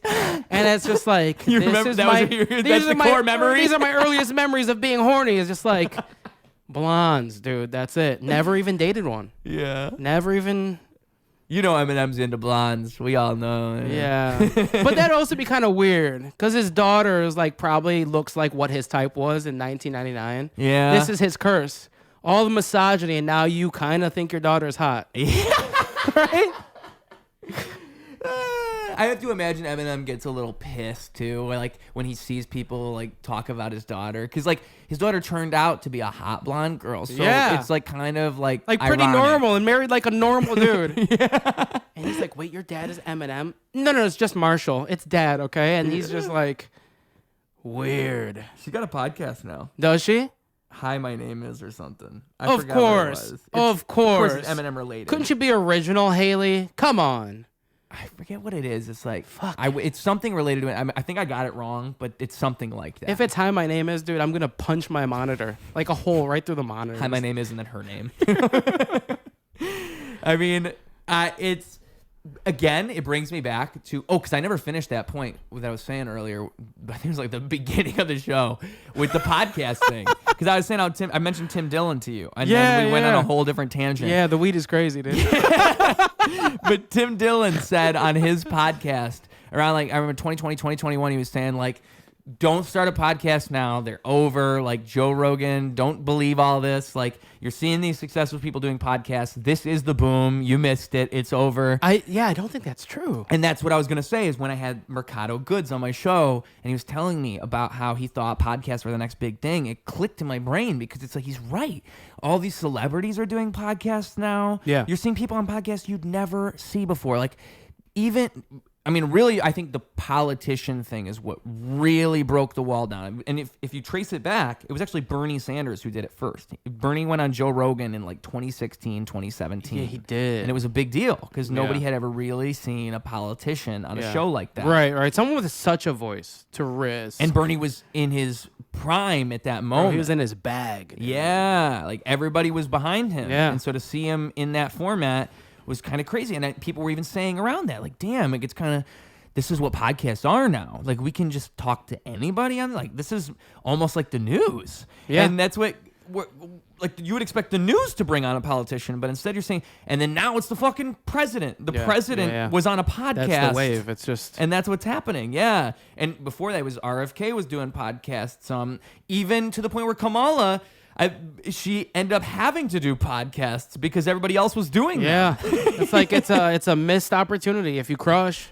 and get the right I think I think like Joe Rogan's right when he says that Kamala should have done his show because it probably would have helped her. I really think it would have been good for her. Yeah. And her team probably told her not to and they were all wrong. Like if she would have done it, the people who didn't like her probably would have been like, damn, like she's actually like a person. Yeah. You know? Yeah, what better than to convince a room of your enemies, right? Yes. Like you're walking into the room already, you already lost. Before to them, you already lost.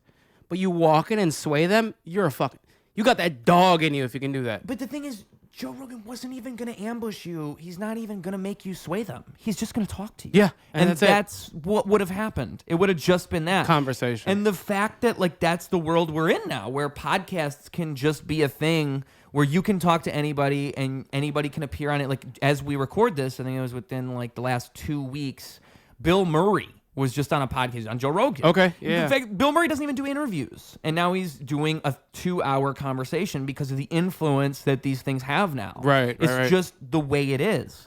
And so, of course, it's growing and growing.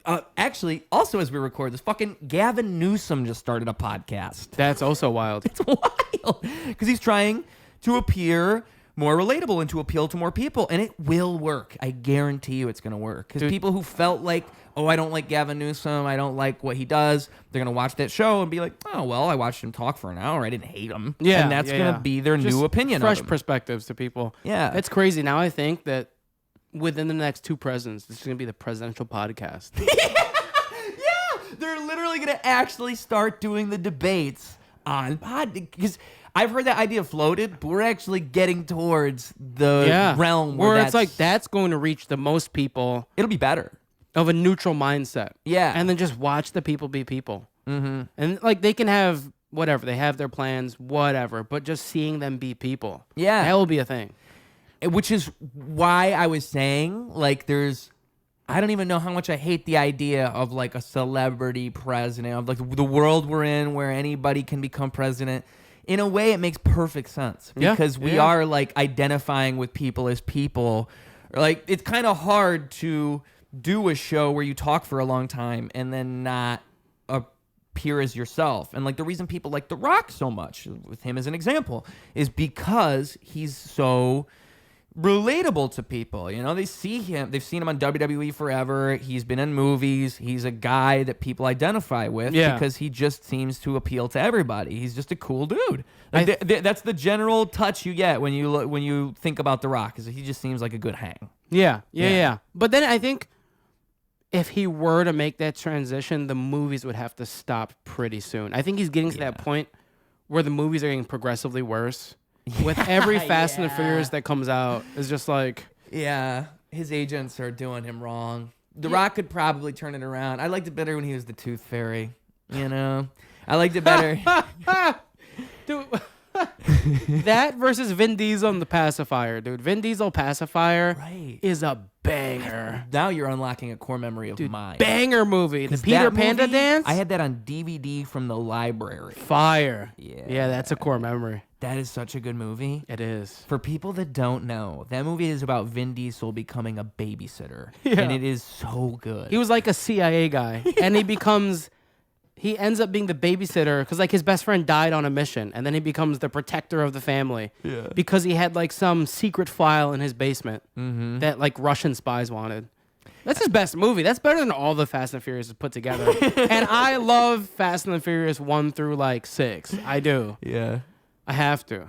I never really got into them just because it's kind of like I don't want to even invest in something that I know where it's going. You know? Yeah. I'm afraid. Dude, if anything, I would watch the first 3 and just be done. Okay. Or watch the first 4 and be done. Because 2 and 3 are really just offshoots. 3 is a total offshoot that they circled back to like 7 movies later. Is that when Tokyo Drift? Yeah. Okay. They make it work and it's enjoyable, but the first 2 are cohesive. Third one is whatever. And then the fourth one brings back the cohesion from the first 2. But after that, it kind of just goes off the rails. It's just so much going on. Rock's a good guy. Rock's a bad guy. Rock's the president. Rock does a podcast. It's just like too much going on. People die, but don't die. It's not a magical movie, John dude. Cena's somebody's brother out of nowhere, Yeah, right? it is, yeah. And it's not a magical movie. It's a series that was spawned from street racing, which is not magical. It's a nuisance. And then all of a sudden, like, people are being brought back to life. And driving from building to building through skyscrapers. Like you drive from the Sears Tower to, like, Giordano's, and it's just like, the car jumps there. Yeah. The car jumps to in front of Giordano's. This is stupid. I don't even think, like, I think the writers are aware that it doesn't matter if they bring a character back to life. It doesn't matter if they do anything because the people aren't watching the movie for that. No, they're holding on to the series. Like, we love this as a kid. Let's keep going. That and they're trying to just capture the generic action audience that's going to buy any ticket to anything. True. That's going to be action. Like if I told you, hey, this is this awesome car movie. It's cool car movie. That's basically the marketing. Cool car movie. Anybody who's into cars can get pulled into that one pretty quick. You're right. Then anyone who likes action, it's going to have it. And the problem is it just got boiled down to that. Like, I think I saw like bits of the first movie. I've never seen it all the way through or rewatched it in forever because I don't know how much of it I've actually seen. But I remember, like, you know, the part where Paul Walker's at the street race and he's like nervous and he's meeting people. Yeah. That I do iconic. Remember. Yeah. For me, so I was like 10 when that came out. And I think, how old are you now? 33. Oh, okay. So yeah, I was a little younger then. I didn't realize that movie came out that long ago. One, dude. I had the DVD special features. Damn, I was fucking dope. 3 years old. Okay. Wow, I was 98. Yeah. Okay, 98. Yeah, you're like regular human age though. I think anyone under 27, I'm a little worried about. Okay. Yeah. Okay. Yes. Because now we're all cyborgs. Yeah. 27's good. I like. That's a sweet spot for me because anyone younger, there's like a disconnect in like the culture we grew up with. But you and I think like beginning and end of kind of a certain era. Yes. Which is awesome. Yeah, that's fucking dope. Because like I know we talked about music a little bit. What were like early influences that brought you into music? Like that's so interesting to me. Eminem is a good one. Just because it was like my brother would listen to it and it was on in the car. Like I think my mom had one of those vans you can install music into the car. That's crazy. Yeah, I didn't know that's a thing. It was. Holy shit! Fucking now it'd be useless. Just plug your aux in. Yeah, but yeah, plug your aux in is not even real anymore. Dude. Yeah, it's all Bluetooth. Right. Yeah, exactly. Aux cord. R.I.P. I love those. Dude, right. I remember having to forgetting my aux cable and being upset. Yeah. Like, fuck. What about the cassette thing that has a microphone on the back? School. That sucks. My dad had one of those things that was like a tape that converted into, like you could put it in your truck to put the cassette in, but it's actually a disc player. What? Yeah. So it was converting a disc into a tape. That's crazy. Yeah. Okay, that's wild. We need that technology again. Yeah. We're way past it, but we need something like it just cause, dude. Something that turns shit into vinyl somehow. That'd be kick ass. But anyway, what the fuck was I? I said aux cable. Why did I bring up aux cable? Your brother would play Eminem in the car. You asked about music influences. Yeah. So Eminem, I would hear a lot of Eminem, which was always like, I wouldn't even see. I think it's a kind of a curse to say too many influences, because I think what happens is people start to try to make connections. Yeah. And I think really, like, it's a million things. I think I was never too influenced by anything. Like, that's good. Yeah. As a musician, that's amazing. Yeah. And you almost can't listen to something in your field or your realm because you don't want it to influence what you're trying to do. In a way, yeah. I think so. Yeah. And in a way, if it's too similar to me, it almost kind of makes me mad. I'm like, this is like a reflection of me. Yeah, I see what you're saying. This isn't me though. I'm like, this isn't me though. Like, I don't know. It's kind of interesting. Yeah. I don't know. Because the thing is too is I'll see people do what I do, but they don't do it right. And I also know that, like, I used to be worse at what I do.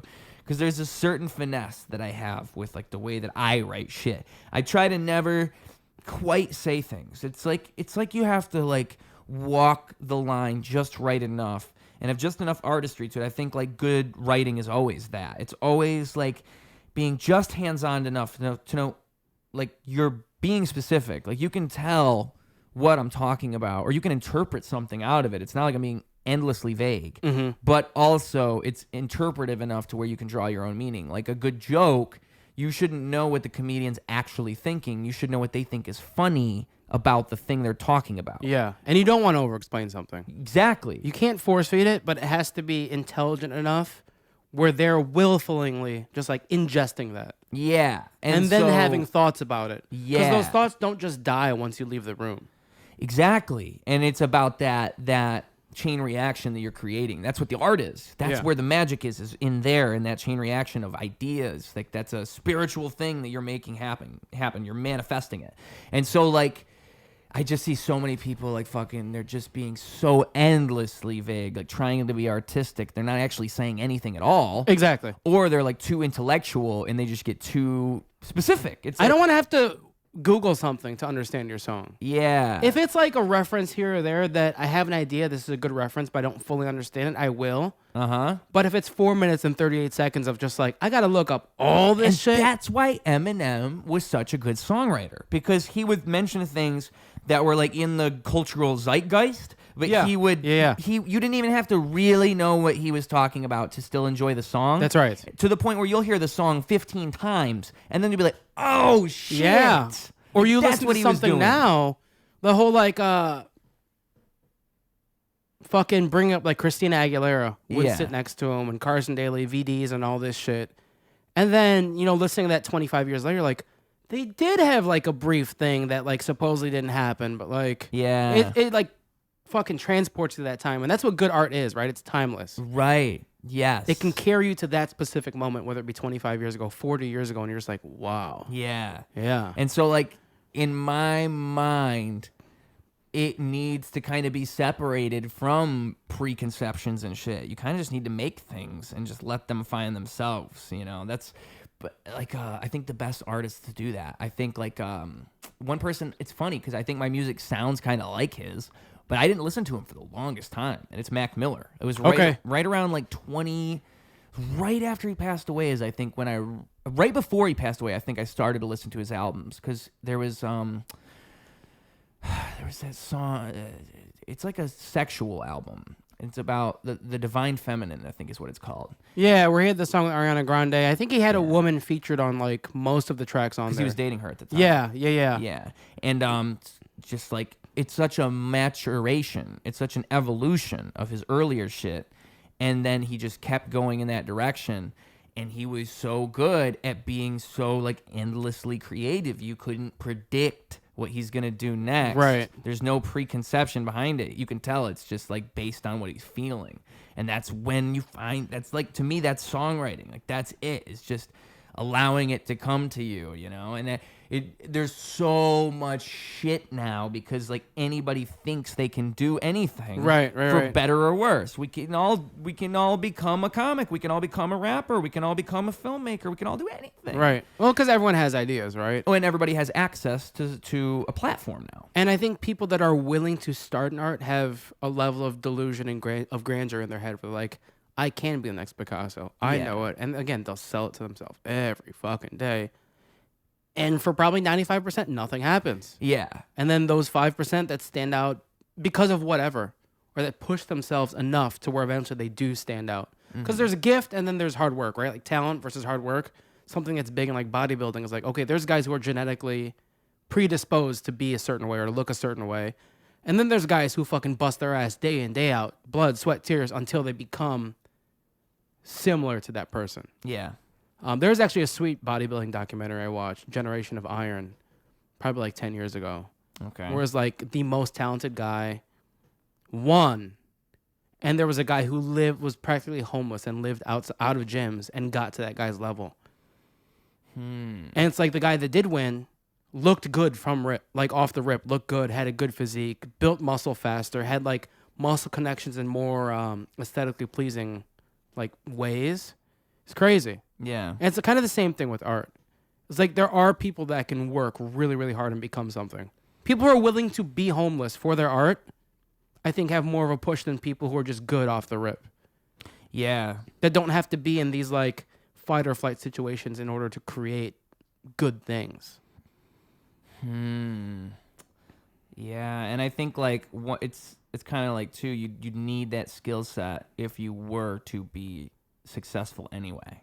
Like if you actually do achieve a level of success, it's that maintenance we were talking about. Yeah, Like, or you having your need back those against the skills. wall is like, I need to push out through this now. Yeah. I don't have a choice. Right. Yeah.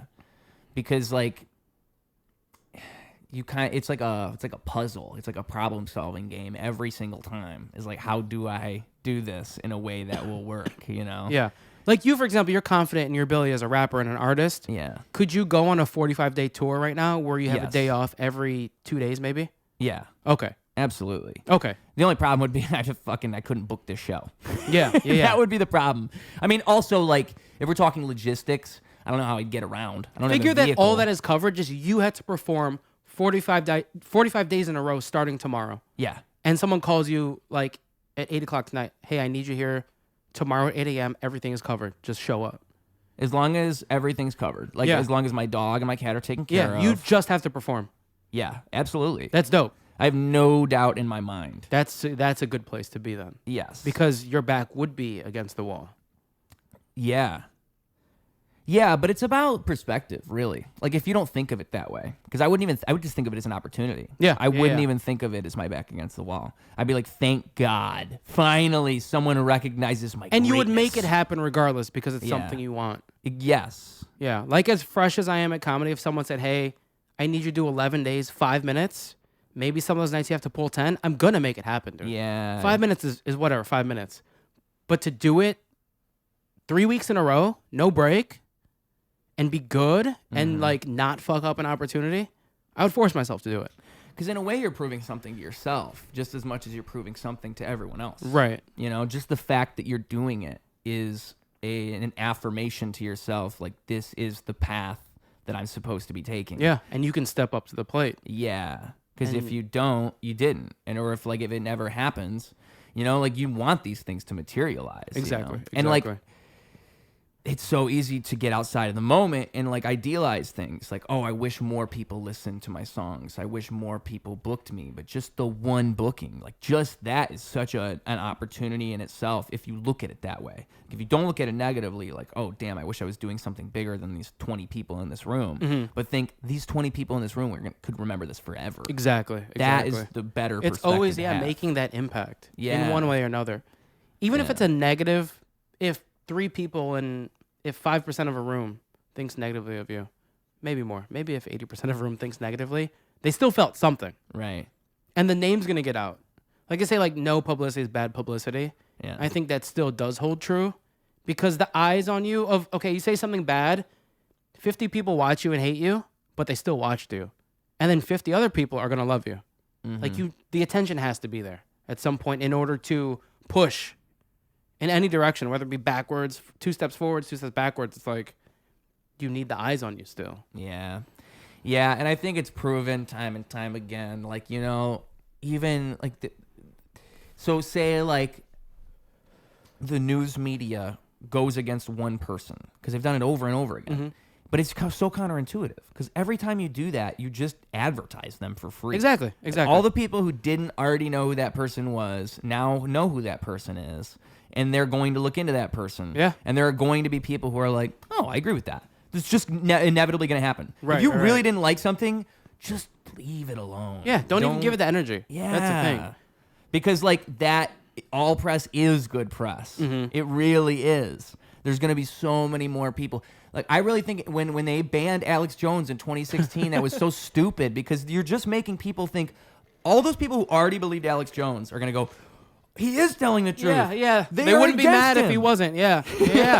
And all the people who didn't believe him that might have been a little skeptical. Why did they ban him then? Why What did is they he ban talking him? about? Yeah. He must be saying something that they don't want him to say. Right. And so it validates those people who are on the fence and the people who already believe him. And that's just, it happens every time. And it brings people over because, like, people who would have never, ever in a million years even thought about Alex Jones are now going to be like, oh, he's the first guy ever banned? Why? You know, and it's just so... I don't know how you make that mistake over and over, but it happens. The mistake is made continuously. It's never going to stop. Now they're doing it with Elon Musk. They're like, they keep bringing him up and like talking about him all the time. I know he's in the news, but like if you keep bringing him up and like talking about him like he's the devil, it's going to make him more famous. Yeah, You're going to keep making it's what he wants you to do. And that's why I think is like, yeah, Kanye's saying some wild shit. But is he going to drop an album soon out of nowhere? And then now everyone's going to listen because, like, people who are mad about the anti-Semitism are like, oh, is there more on the album? I want to see what he's talking about, so I have something to be mad about or to share with my circle. And then people who are Kanye fans are going to listen and be like, this is crazy. And he wins. He wins either way. He wins. He still wins. And, like, again, with Kanye being a litmus test for reality, like, it just shows me. Like, it's not... People can hate you. It will seem as if they truly hate you, and they really can. But in the end, like, that's not 100% real. Because, like, if you ever hear stories about Kanye's interactions in real life, it's almost always positive. Yeah. It's almost always like, wow, he was actually a cool dude. Yeah. Like, yeah, he was talking a lot. That was it. He was like finally someone to listen to me. Like, so let me tell you about this Jew. And it's just like, oh my God, Kanye. But you're going to listen. Yeah, because you know he's going to play you a song in 20 minutes. You're like, all right, Kanye. 10 years later, it gets dropped. You're like, I heard that on the corner of Ashland and fucking wherever. You'd never believe it. I heard this 10 years ago. Yeah. Fucking crazy. He made me shave my head beforehand. I couldn't figure out why. He also taught me how to draw this strange symbol. He said it was an Indian peace symbol. I don't remember drawing the dots. I don't remember the dots. He said he was putting it on a t-shirt, so I figured everything was cool. Yeah. I'm actually his chief designer. Like, what the fuck? Oh, dude. Kanye is crazy. When he went on Alex Jones, that was like a moment in my life where I was like, the simulation is like hitting a peak. Like something's happening right now. Yeah. And everything just shorted out in the universe, and here we are. Like Kanye wearing a full face mask on Alex Jones. Insane. Talking about Netanyahu and Hitler. Insane. He was like, one of these two is going to be my next personality. Listen, Alex, decode it. And Alex Jones going, well, I don't know if I agree with you on that, but I'm glad you're here. Glad you're expressing yourself. Even Alex Jones, like, oh, well. That's where he draws the line. Kanye becoming a fucking just menace. Can't do it, dude. It's like prime entertainment. Like it reminds me as a culture, like it makes me think like, what are these other countries thinking when they look at us? Oh, for sure is why they hate us. We turn everything into just like a spectacle. Yeah. Like we're shining the spotlight on anything. Like not like they're perfect. Obviously, like freedom's kind of cool, but just freedom is dope. Yeah. This wouldn't be possible without freedom. You appreciate like the Constitution. Shout out some of the Constitution. Yeah. But yeah, they must think we are clowns. Oh, dude, for sure. Because like, for example, look at besides like any celebrity beef, there's that show now where the girl that has Tourette's that's like mildly attractive. I think I saw that. Like Balin Dupree or something. It's because of TikTok, because those people would go viral on TikTok for like just being like, you know, filming a video and being like, hi guys, fuck. My name is John and I like to pork and beans. Like that's what they would do. That was good. I was like, pork and beans is crazy. But yeah, imagine a bunch of kids in like Lithuania. Yeah. Just gathered around, like 50 kids, one TV.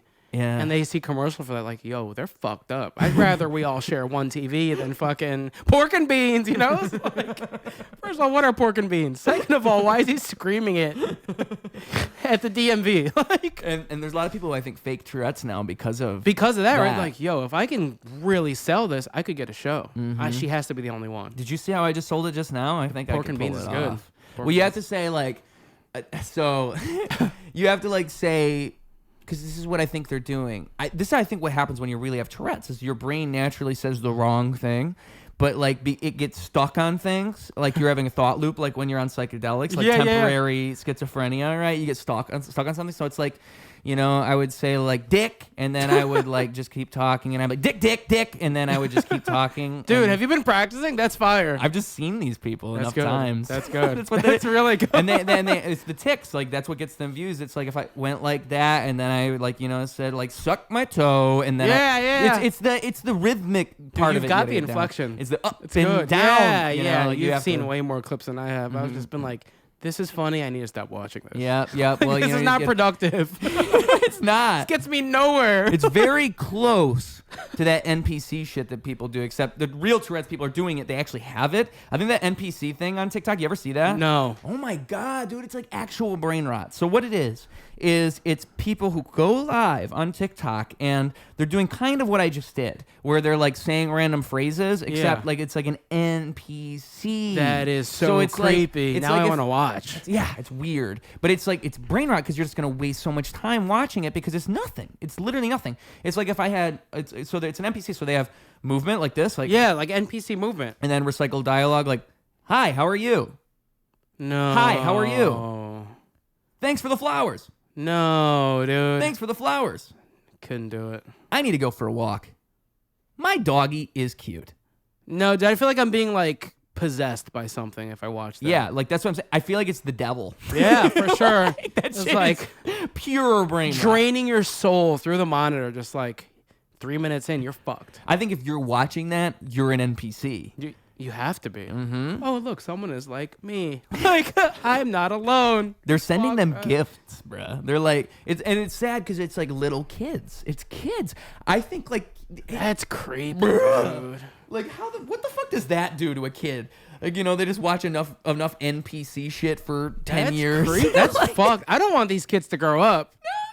If we're gonna genocide anybody, it should be the youth. Yeah, anyone under the age 27. Right? No, because I got some 23-year-olds I rock with. Okay. Male friends. Okay, I'm not dating young girls. We kill. Fucking Harold Patrick would be gone with what I just said. I love Harold, dude. to assassinate him. Of all people you had to kill, not Harold. I'm just thinking like comics that are young. Like Harold is the. Damn, sorry, Harold. Fuck. All right, it's like Xavier Smith or Harold Patrick. Two amazing, funny people. Who do you kill? Yeah. Oh, man. Yeah. With our new law, it's all of them, right? How old is Xavier? 23. Damn, bro. Yeah, you're out. That's my boy, too. You're out. I really like Harold, but. Okay, so we don't have to do 27 then, because we got a couple people do that under we like. 22. Under 22? Yeah, let my boys live. All right. Let them live. I can still think of a couple people on this show I'm going to have to give the bad news to. Yeah, hey, man, thanks for being on here. It's the last great thing you did. That's it. But yeah, it's a whole different world. Then with you put these up the people. Hall of Famers, dude. The picture of all the ones we had to just kill off. Yeah, it'd be like Infinity War when you do the snap and you get Gone. rid of. And it's like we're like Thanos. We're kind of like Thanos right now because we're determining what's good. Yeah. I think we're right though. I think like Thanos. Like if you think about it, we're kind of right. Thanos had a point. That's what I'm saying. I watched. I watched that fucking both of those. Oh, I did a Marvel binge. Any good villain has a point. Yeah. Yeah. Yeah. Like there has to be a. That's the only way I think an actor could buy into the character. Like if you're trying to convince yourself of the character, you have to. Like Bryan Cranston probably still fucked up from playing Walter White. He probably still is like, well, he kind of had a reason to kill all those people. Yeah. It's like, wait, I should be making eggs. I'm cooking drugs. Hold on. Eggs are breakfast. Life has never been the same since. But yeah, I mean, like you kind of have to have good motivation. I think Thanos is a good one because I mean, it's kind of just nihilism 101, right? Right. Like, well, we don't need all that. We don't need all of it because not all of it is good. Yeah. It's just the problem is when you determine like how are you gonna pick Like he had a good idea because it was just like, well, it's just gonna be random. Yeah. Let's just keep it random. He just snaps his fingers and the glove, the stones do the trick, right? Mm-hmm. That's probably the best way to do it if you're gonna like take out half. Yeah. You can't pick. It's like flipping a coin. It's the bucket pull. Yeah. You're dead. You're dead. Literally kill Tony. Yeah. You got pulled out the bucket, you're dead. That would be crazy, dude. Imagine if just Redban lived. Oh, everyone dies but Redban and he has to keep the show going. Oh, dude. Everybody would regret the snap immediately. Like, fuck, we got the guy that presses the soundboard and subscribes to OnlyFans. Yeah. Fuck. Everybody's invited to the secret show now. It's the only show left on Earth. Yeah. The secret show. Yeah. Fucking crazy. It can't even be a secret now. It's just the only show. show. Yeah, the show. On the show. The only show.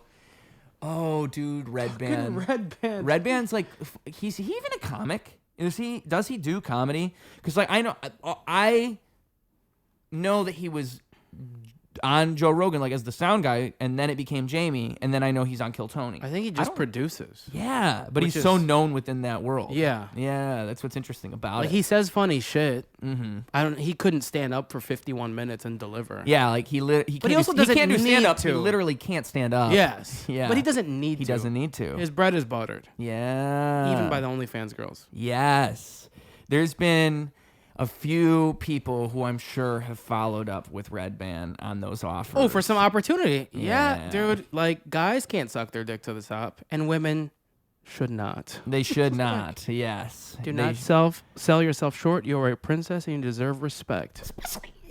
Okay, listen. There's a difference between Kevin Spacey and Redban. Okay. Dude, on this stuff. Yeah. Have you seen American Beauty? Yeah. Yeah, Kevin Spacey was not acting. Isn't that wild? He was just creepy. It's so fun. It's because he did so well. Yeah. I was like, dude, this guy's got to be fucked up. Yeah. I feel like sick watching that movie, but I do like that movie. What I like about that movie is that it navigates such a subject matter so artfully. Like, it does it in a way where it's appropriate. It's hard to make a movie about something like that. It's very well done. It doesn't need to be rebooted. You don't need to remade. Leave it. You don't need to like prove you can do it still. You don't need to. Just remakes in general most of the time are not necessary. Now, I just saw it yesterday morning and this pissed me off. Freaky Your Friday with the same actresses, except now there's two other people and they all body swap, and it's like a new Disney movie. And this is right off the heels of the Lilo and Stitch trailer they just dropped too. Oh, look, a remake and a reboot. Fucking awesome. Freaky Your Friday. Yeah. It's like the third time. You don't have to do that. Like, leave it in the past. There are new ideas. Yeah. They're They're casting the same people? It's Lindsay Lohan and fucking Jamie Lee Curtis? Yep. First of all, Jamie Lee Curtis probably looks like a corpse by now, like a rotting corpse. It's going to be all CGI. Because Lindsay Lohan looks like kind of a corpse. Like Corpse Bride and then just pure corpse. I wonder how close Lindsay Lohan would be now to the age of Jamie Lee Curtis in the original film. That's crazy. Yeah, because it's been a while. Jamie, pull that up. Yeah. Like, I gotta know. Fucking Jamie Lee Curtis pull that up. Jamie Lee Curtis, call us. Jamie Lee Curtis. How old was she when not Parent Trap, I was about to say another Lindsay Lohan movie. But Freaky Friday, I want to say 1999.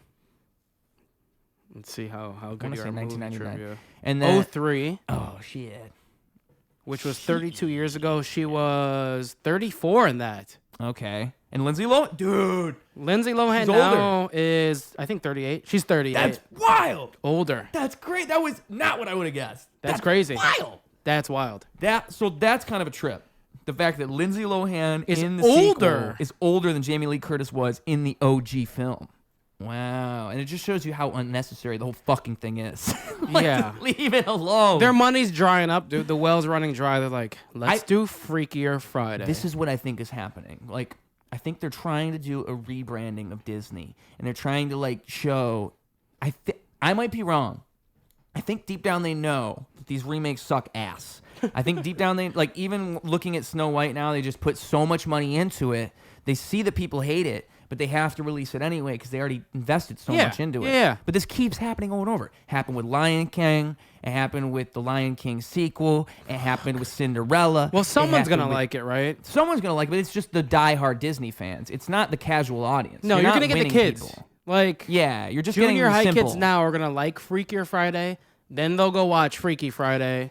And then Freaky Friday DVDs are on eBay for like $600. And Well, the problem is it does work to an extent, but it's going to kill them. They're going to die. Like, there's no way that you keep dropping those movies. And what I'm saying is, I think that when I saw the Lilo and Stitch trailer, it looked like they were trying to be tonally different than what they've been. Because every single one of these movies is the same. They cast like a popular actor or actress. It's all by the book. They adapt the story to get rid of any problematic parts that may have been in it. I see. And it looked like in the Lilo and Stitch trailer, they were sticking to the script. They were just doing shit from the movie. They did an unknown actress as the child. Okay. Like, it's a completely unknown. The whole cast is like I think it's Hawaiians, just a bunch of Hawaiians.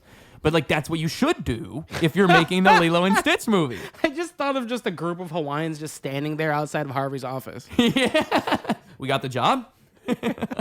Just throwing the fucking, luau? Throwing the fucking flowers around his dick. Yeah. Just got like purple and white flowers around his dick, and they're just like, anything for the Big Island, brother. And they just suck his dick, dude.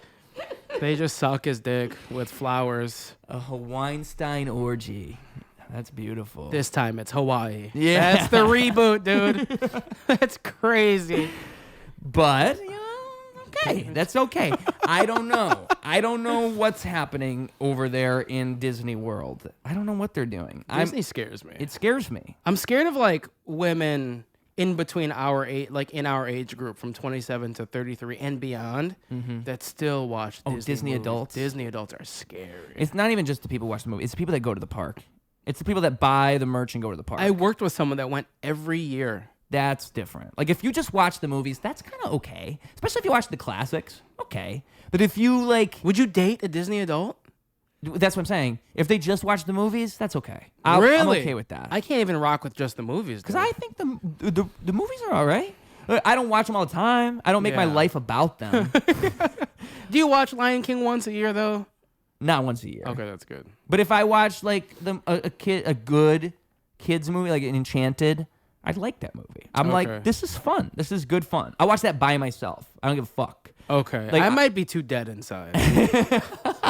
I just can't enjoy anything for the youth. It's like, no. Yeah, like this is not made for me. This is they're being unrealistic. Those rats would have died at the very beginning. Like, Ratatouille is not real. Saw is more realistic than any Disney movie. Yeah, I get that. I'm just a bitch is what it is. That's okay. Me too. Deep down I'm a bitch. I go for the rom-coms. Those really get me. I'm the same. Dude, rom-coms are kind of fire.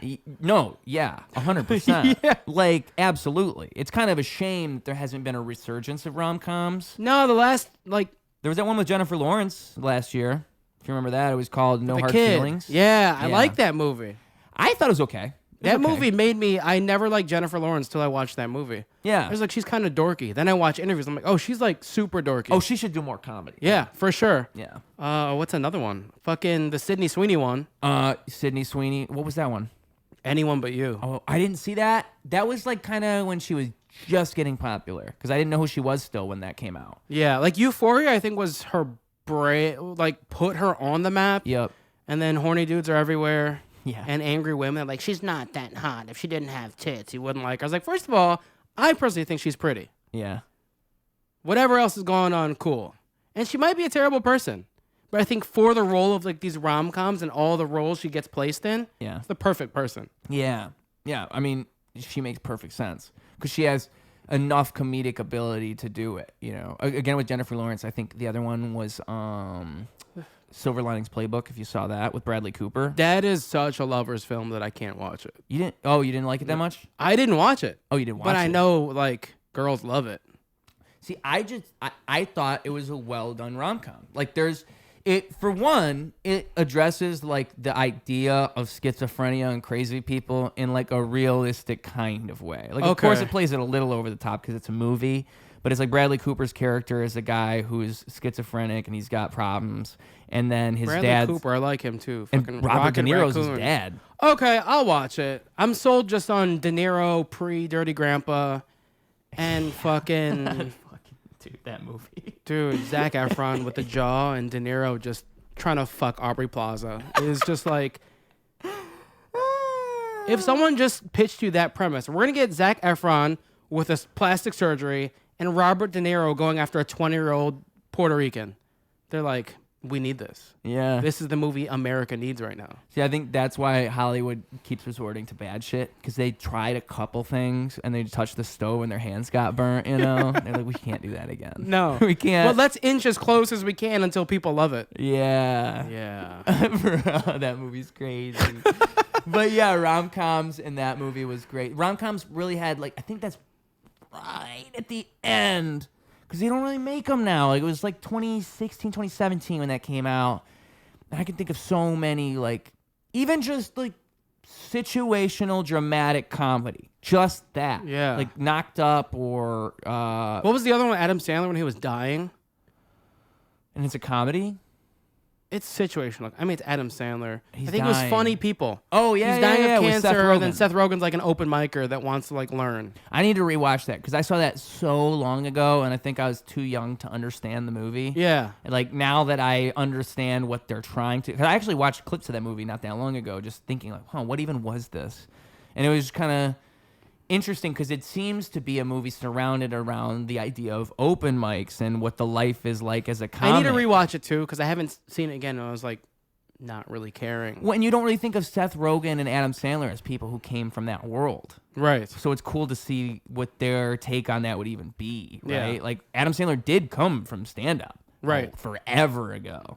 And I think in the movie he plays a bitter, older stand-up, right? Who's like he's- dying. He was He dying, has like exactly. a few months to live. And that's Yeah. why he's so bitter. And if that's not the premise of the movie, we just sold a better movie. Yeah. Right. People are going to go watch and be like, this movie fucking sucks, dude. Yeah. Never watching this podcast again.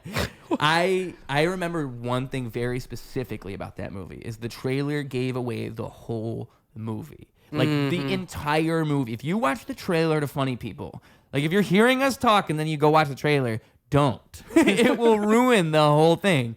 I guarantee it. It's like the last 20 minutes of the film, they're like telling you. I'm pretty sure the cancer thing, even that was a spoiler what you just said. Oh, fuck. But that's in the trailer. Like, Okay.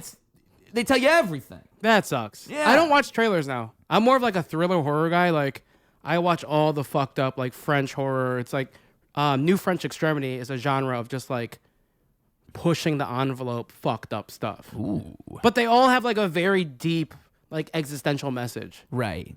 But the way they choose to send that message is by, like, skinning people alive.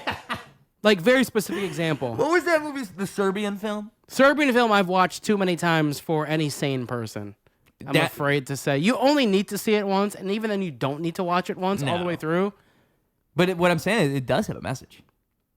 Right? Isn't the idea Yeah, like don't live in, like, Bratislava or wherever the fuck they do that. In Serbia. Don't go there. this is a bad place? Spoiler alert, you will fuck your son in the ass. That movie is wild and I've seen it like 6 times.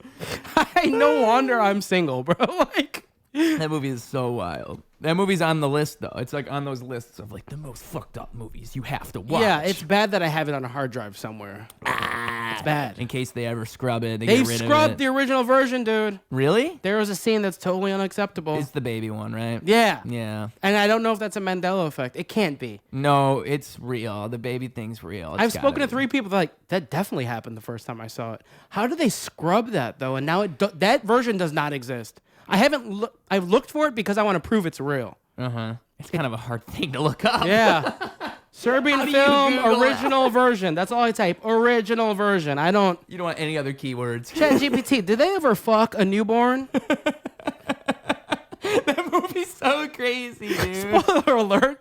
It doesn't exist, but they did fuck up a freshly delivered I baby. think, though, like, the point they're trying to make in the movie is that there is an underground, like, child trafficking thing. Like, that's what the movie's in the most roundabout way. That is so dark. That is what the Yeah. movie's telling you, because there's scenes where it's so explicitly saying that. Like when the Yeah. guy goes into school, and that's like the first time he gets God, dude, hired. that movie is disgusting. I think what's smart about it in a way is that they're kind of telling you how somebody would get roped into such a thing. Like Yeah. you would take Yeah. a porn star and you'd make it sound normal. A And guy then- that is literally trying to just feed his family so his son can like continue to go to school and bills can be paid. Yup. Gets roped into this underground like trafficking sadistic operation. Yep. And in these countries, that's real shit. and you're rejecting it actively, but because you know about it, now you're threatened because now they know you know. And so you're fucked. You're just fucked. So in that, like, being fucked up to make a point, you could do that. You could do that with a lot of movies. What are the movies you were talking about, though? Okay, so Martyrs. Okay. Amazing movie. Okay.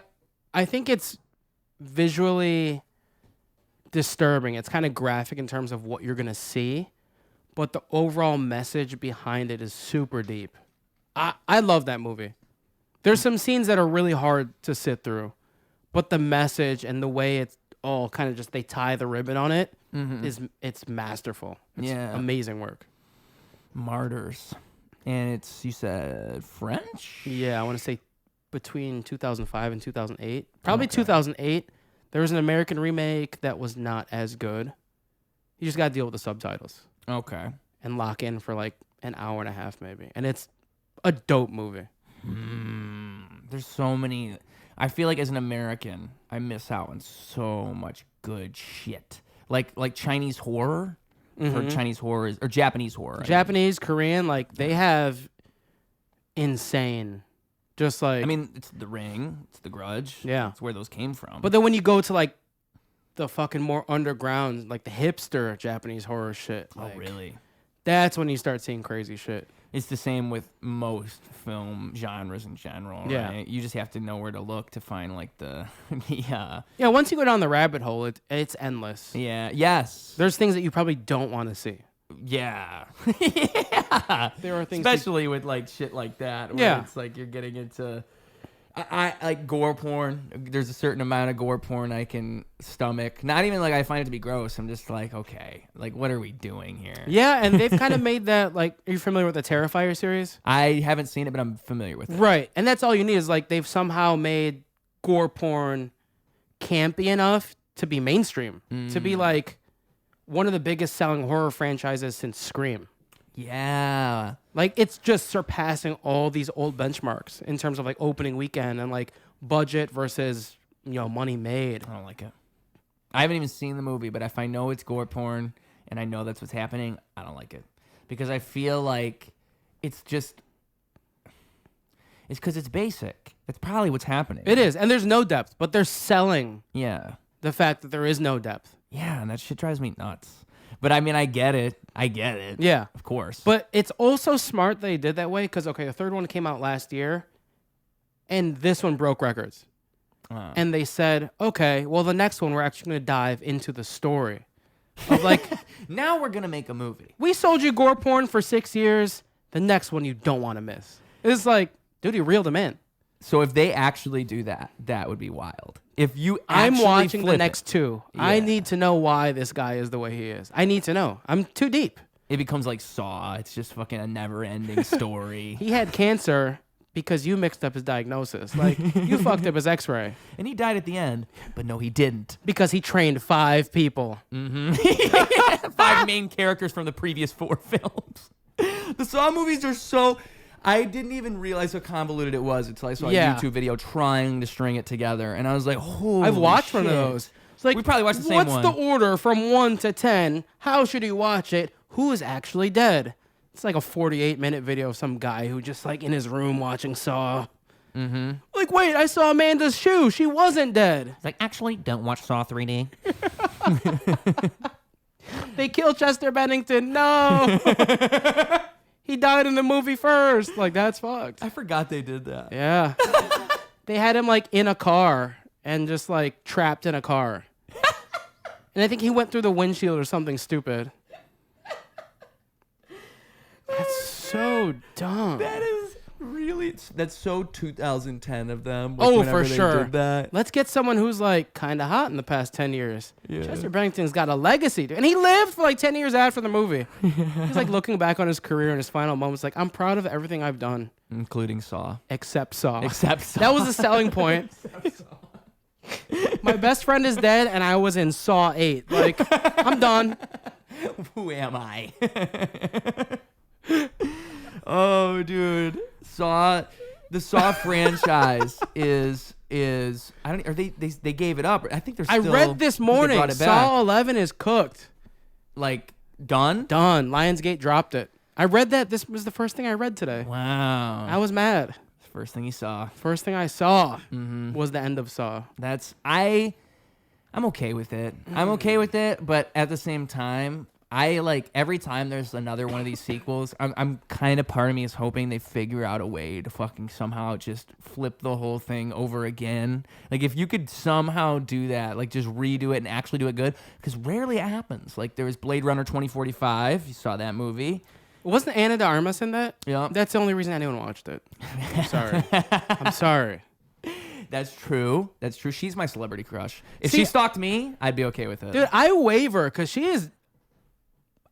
No one's going to argue this. She is one of the most beautiful women on this planet right now. Like celebrity. Let's just say celebrities.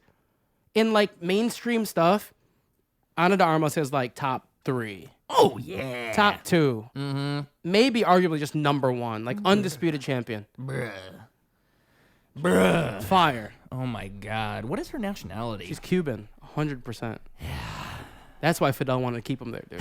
He's like, these women have to stay. We have nothing else. Well, brother, I don't have too much time left. Yeah, dude, this has been fucking super dope, man. Yeah. We had a lot of fun. I could keep going. That's Dude, why I say this. I was like, bro, we've been here, but this could go all day. Yeah. Just chopping it up. And you are an excellent guest, sir. I would love to have you back on the show sometime. I would love to do another one. Watch Martyrs. Yeah. Watch Martyrs, and we should open with that. Yeah. We'll talk about I'll the movie. rewatch it, dude. Okay. And then we'll pick like a month from now, even 2 months from now. That would be dope. I like that idea. That'd be good. It gives it like a connective tissue. Yeah. Know? Like that the fucking soul tunnel from Donnie Darko. Yeah. Just plugs back in, dude. Wow. Fire. We came full circle. We gotta end it. That's it, dude. That's it. So at the end, what I always do is now's your chance. You can send them home with the message. You want to wrap it all up with a bow. Give the kids something to believe in. That is your moment. Whatever you say, the floor is about to be yours. But also, make sure you plug those social media so the people know where to find you. Fuck yeah, dude. First of all, everyone that watches this should like the work this man puts in, the amount of guests I see. He's always posting. He's always grinding. That is something everyone could admire, dude. Any art you follow, comedy, music, production, anything, theater, painting, like go hard. Go hard for what you fucking love, dude. 4 months into comedy, I feel like I'm starting to build relationships, expanding through my first show with the wonderful Xavier Smith. We're going to make it a monthly thing. But, dude, I just chase your dreams. Fucking do it. Fucking live paycheck to paycheck if you have to. I think it's important to be passionate about something and, like, live that shit for a while. Live it until it works or you find something else. But live that dream for a little bit. That's it, dude. Yeah. Push through that resistance because that's what we were talking about earlier. Yeah. Push through that resistance. And push harder. Whatever it is, bro. Like, it could be literally anything. I think that life is... in that Zen thing I was saying earlier, you know, where we're really good at idealizing things or placing something outside of ourselves, of thinking of ourselves as one thing when in reality our execution is entirely different. Like, you know, if I think I'm the podcast guy, I think I'm the rapper, I need to release songs all the time. I need to put out podcasts all the time. I need to let people know that's what I am so they see it and they identify me as that. And it's like knowing in that present moment, it's either now or never. It's like I make that choice consciously all the time to either do it or not do it. And that's an eternally wise thing to constantly know that you are making that choice. Yeah. And you are choosing. Like, you are free enough to choose what you are doing with whatever free time you have. And if you have more free time, that's a liberty that a lot of people don't have, you know? If you don't have kids, if you don't have, you're not radically in debt to where you can't afford to eat and you're starving. Like, if there are obviously circumstances where, yeah, maybe you should, like, not starve. Okay? No, you should starve. Being hungry is funny. Yeah.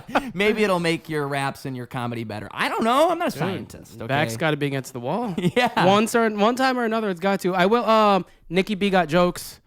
That's the Instagram. Yeah. That's the one. I almost forgot. I almost let you forget. That's cool. No, it hit me. I was like, I gotta plug it. Yeah, I'm glad you did. I'm glad I rambled long enough for you to remember. Yeah, no, dude, I appreciate the opportunity, the time. The fucking weed is gangster. Hell yeah, super man. Gangster. Glad to hear it. Yeah. We all gangsters up in his all. That's what we gotta do, baby. And that's what I'm talking about on